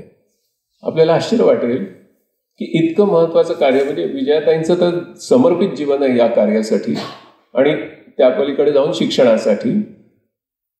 पण या पूर्ण पुस्तकामध्ये लेखक आपलं हे जे लाईफ मिशन आहे त्याचं कुठेही ग्लोरिफिकेशन करताना दिसत नाही. आपण काहीतरी पगार घेतो आहोत आणि आपण कार्यनिष्ठेने काम करतो आहोत इथपर्यंतच भूमिका आहे. त्याच्यामध्ये कुठेही म्हणजे मी तर तो त्या पुस्तकाचा एक दोष मानतो खरं सांगायचं की हे जे लाईफ मिशन आहे हे जगातल्या होरपळलेल्या मुलांना पाणी मिळावं याच्यासाठी युनिसेफची चाललेली जी धडपड आहे तिलाही थोडंसं स्थान द्यायला हरकत नव्हती असं मला वाटतं. आज अमेयाने जो प्रसंग वाचला त्या प्रसंगाच्या आधी जी गोष्ट आहे ती तितकी चित्तथरारक आहे. त्याच प्रकरणामध्ये ती आहे. लेखक इराकला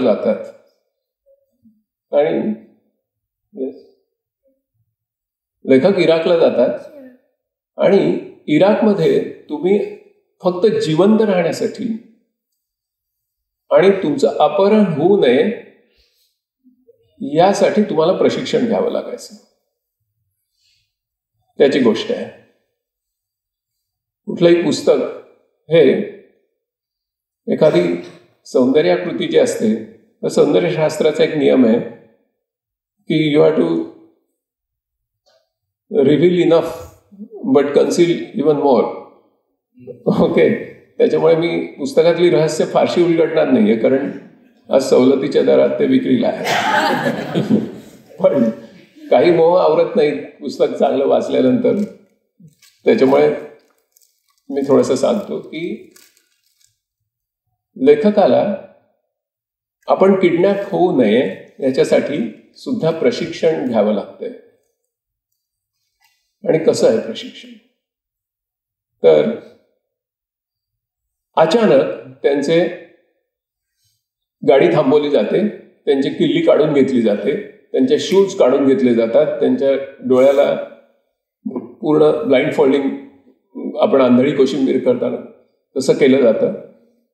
शूज दूर फेकून दिले जातात याचं कारण त्यांना पळता येऊ नये.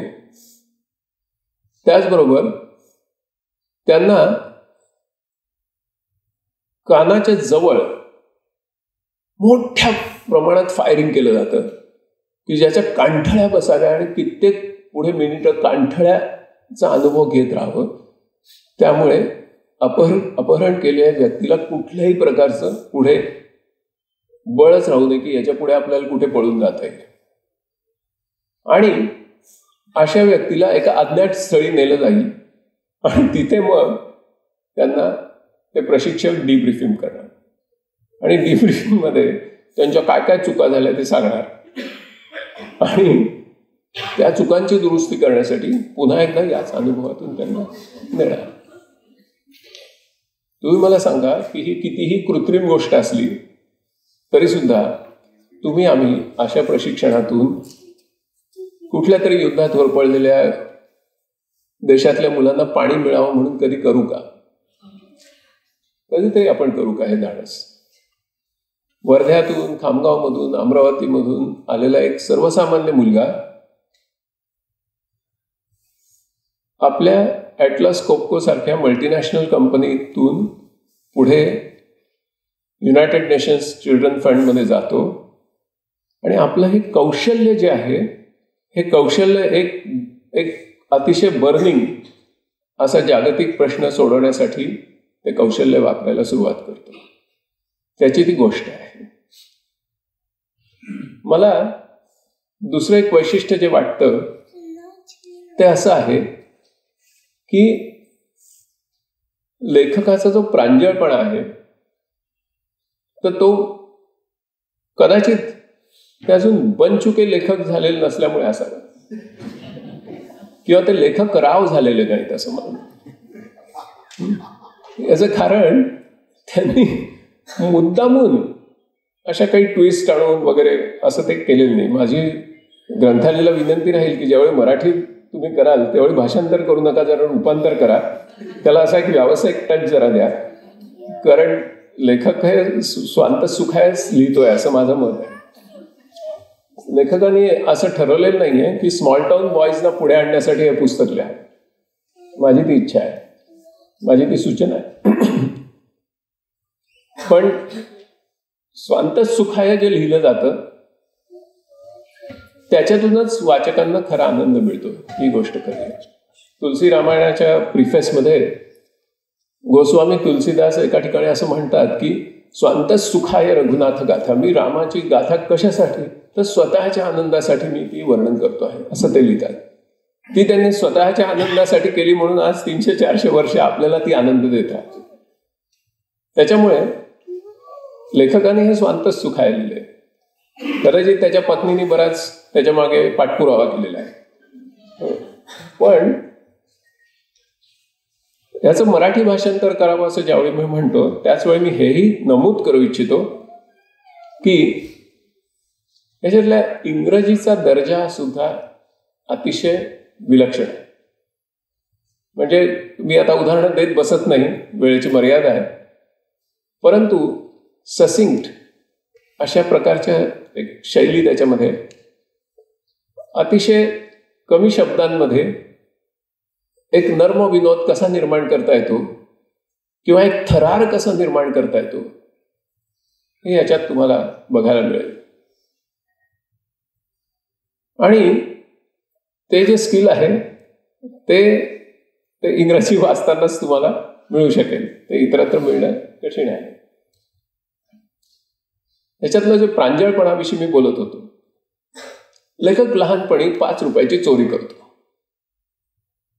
हा जो अनुभव आहे तर मला तो वाचताना गांधींच्या ऑटोबायोग्राफीची आठवण झाली की किती खरेपणाने आपल्या लहानपणीच्या वैगुण्याविषयी लिहावं. त्याच्यातून सर्वसामान्य मध्यमवर्गीय कुटुंबामध्ये त्यावेळच्या वर्ध्याच्या वातावरणामध्ये कामचुकार असलेल्या आणि अतिशय आळशी असलेल्या 2 भावांची जबाबदारी, 2 चुलत भावांची जबाबदारी वडिलांवर येऊन पडते. आणि वडील जर स्वतःच्या पगाराचा फक्त उपयोग आपल्या स्वतःच्या कुटुंबासाठी करत असते तर अतिशय चांगलं आयुष्य यांना मिळालं असतं, परंतु ते मिळू शकत नाही. त्याचं कारण अशा सगळ्या लोकांवर खर्च, त्यांची कर्ज वगैरे वगैरे याच्यातून ते होरपळून निघतात. आणि अशा वेळेला कुठेतरी वाटतं की काही पैसे आपल्याकडे असावे आणि त्यापोटी 5 रुपयाची चोरी होते.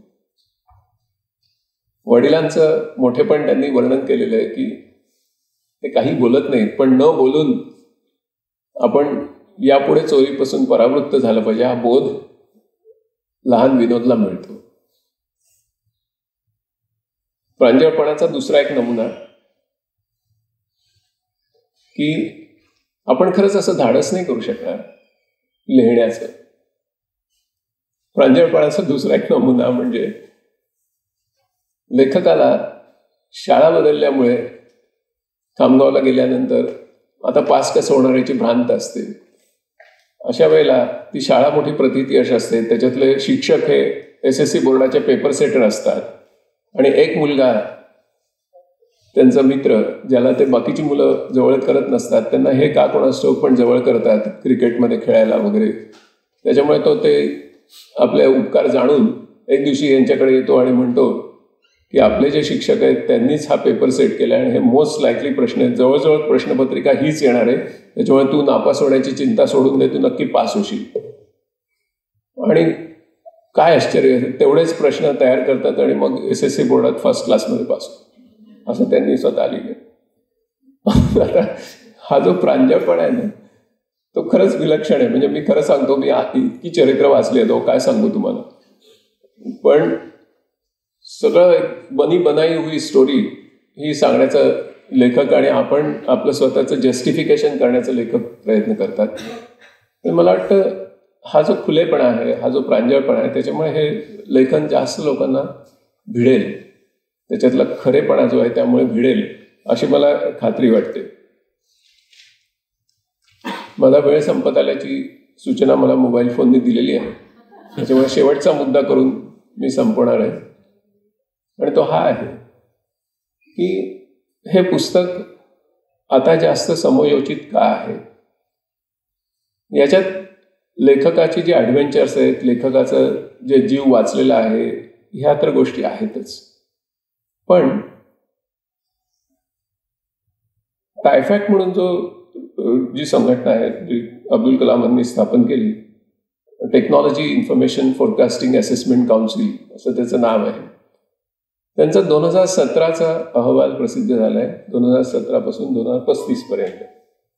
त्याच्यामध्ये जो भविष्यवेध मांडलेला आहे तो असा आहे, अनेक भविष्यवेध त्या पुस्तकामध्ये, त्या अहवालामध्ये आहेत, पण एक महत्त्वाचा भविष्यवेध आहे तो असा आहे की Indian diaspora is going to be the biggest in the world by 2035. म्हणजे भारतात जन्मलेले परंतु परदेशात जाऊन स्थायिक होणारे जे लोक आहेत ते मायभूमी सोडून परदेशात जाणाऱ्या आणि स्थायिक होणाऱ्या लोकांपैकी सर्वाधिक संख्येने असणार आहेत. म्हणजे आपल्या घरटी मुलं परदेशात जाणार आहेत. 2035 पर्यंत हा मेगा ट्रेंड असणार आहे जगामध्ये, कारण वर्किंग एज पॉप्युलेशन आपल्याकडे. त्याच्यामुळे क्रॉस कल्चरल डायव्हर्सिटीज ह्या समजून घेणं, इतर देशांमध्ये जाऊन इतर देशातल्या लोकांबरोबर एक टीम म्हणून काम करणं, ह्याचे अत्यंत अप्रतिम असे अनुभव आणि त्या आपल्या सहकाऱ्यांच्या नावांसकट याच्यामध्ये आलेले आहेत. आणि त्याच्यामुळे त्याही दृष्टीने हे पुस्तक अतिशय वाचनीय आहे, मननीय आहे. कारण आपल्या मुलांना आता जशी पूर्वी पुण्या मुंबईतली मुलं घरटी बाहेर जायची, तशी आता स्मॉल टाऊनमधली मुलं पण बाहेर जाऊ लागतील. हा एक मेगा ट्रेंड आहे, हा पॉप्युलेशनचा ट्रेंड आहे. तुम्ही आणि आम्ही काही तो रिव्हर्स करू शकत नाही. तर त्याच्यामुळे आता त्या गावातल्या मुलांना लहानपणीच याची जाणीव करून दिली पाहिजे की क्रॉस कल्चरल डायव्हर्सिटीज काय असतात, त्याच्यातली व्होकॅब्युलरी काय असते. आणि जसं विवेक गोविलकरांनी सांगितलं की व्हिसामुळे कसं गडबड होते, तशीच ते हॅश ब्राऊन हे शब्द न कळल्यामुळे उपाशी राहण्याची वेळ त्यांच्यावर कशी आली होती, ह्याच्यात म्हणजे किस्से आहेत. त्याच्यामुळे इतर कल्चर समजून घेणं, इतर संस्कृती समजून घेणं, आपलं उपमंडुकत्व विलयाला नेणं आणि तुका आकाशा एवढा, म्हणजे हे विश्वची माझे घर, मी कुठेही जाऊ शकतो, इतरांशी मी मैत्री करू शकतो. आता तर लग्नही करतात लोक. माझे अनेक विद्यार्थी त्यांच्या पत्नी ह्या परदेशातल्या आहेत, तर ते थोडे बुटके असतात, त्याची क्रोएशियन ती मुलगी खूप उंच असते, ते येतात मला भेटायला.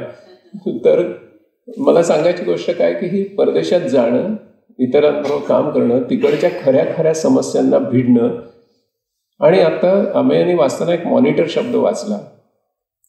तर मॉनिटर म्हणजे कोण आहेत, तर ती इराकमधली लोकल मुलं आहेत की जी ड्रिलिंगमध्ये यांना मदत करत आहेत. त्याच्यामुळे लोकल लोकांना मदतीला घेणं, त्याच्यानी सुरक्षा निर्माण करणं, विश्वास निर्माण करणं आणि त्या ट्रस्टच्या आधारे आपलं मिशन पूर्ण करणं, अशा कितीतरी गोष्टी या छोट्याशा पुस्तकात दडलेल्या आहेत. मला याच्याविषयी अजून काही गोष्टी सांगण्याचा मोह होऊ शकतो, परंतु वेळेची मर्यादा आहे. आणि मी सुरुवातीला जरी तुमचे आभार मानले तरी पुन्हा एकदा तुमचे आभार मानणं माझं कर्तव्य समजतो, कारण तुम्ही उशीर झालेला असूनही उदार अंतःकरणाने आणि चिकाटीने माझे विचार ऐकून घेतले, त्याबद्दल मनपूर्वक धन्यवाद देतो आणि संयोजकांनाही धन्यवाद देतो. किती बारकाईने वाचलेले सरांनी हे पुस्तक हे आपल्या ध्यानात आलं असेल आणि तुम्ही सुद्धा ज्या वेळेला वाचाल त्यावेळेला असे प्रसंग तुमचे फ्लॅशबॅकमध्ये येत राहतील. म्हणजे जेव्हा तुम्ही विनोदच्या पुस्तकाबद्दल कोणाला सांगाल त्यावेळेला 2-3 प्रसंग सांगून नंतर ते पुस्तक घ्या. मंडळी, प्रामाणिकपणा, सचोटी आणि मेहनतीच्या जोरावर यशाची शिडी चढत जाणाऱ्या विनोद आलकरी यांच्या tales of growing less ordinary या पुस्तकाच्या प्रकाशन प्रसंगी उपस्थित मान्यवरांकडून आज आपल्याला ज्ञानामृत चाखायला मिळालं. सर्व मान्यवरांचे आणि मोठ्या संख्येनं उपस्थित प्रेक्षकांचे मी ग्रंथालयातर्फे आभार मानते. तळमजल्यावर अल्पोपहाराची सोय केली आहे. सवलतीच्या दरातील एक पुस्तक स्वतःसाठी आणि 4-5 पुस्तकं तरुण मित्रांना भेट देण्यासाठी विकत घेऊन झाली, त्यावर लेखकाची सही आणि त्यांच्याबरोबर फोटो काढून झाला की मग आरामात बसून या अल्पोपहाराचा आस्वाद घ्या. ओशोंच्या एका प्रवचनामध्ये ओशोंनी असं सांगितलं की about love is not love, म्हणजे अबाउटिझम फिलॉसॉफीतला प्रांत आहे त्याच्यावर. About love is not love, you have to fall in love. The libraries are full of love and lovers and their stories, but you have to fall in love, then only you understand love. तसं about book हे आत्तापर्यंत झालं. About book is not book, you have to purchase it and read it.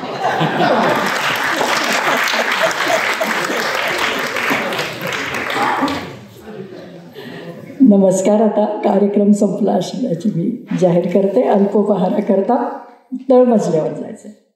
धन्यवाद.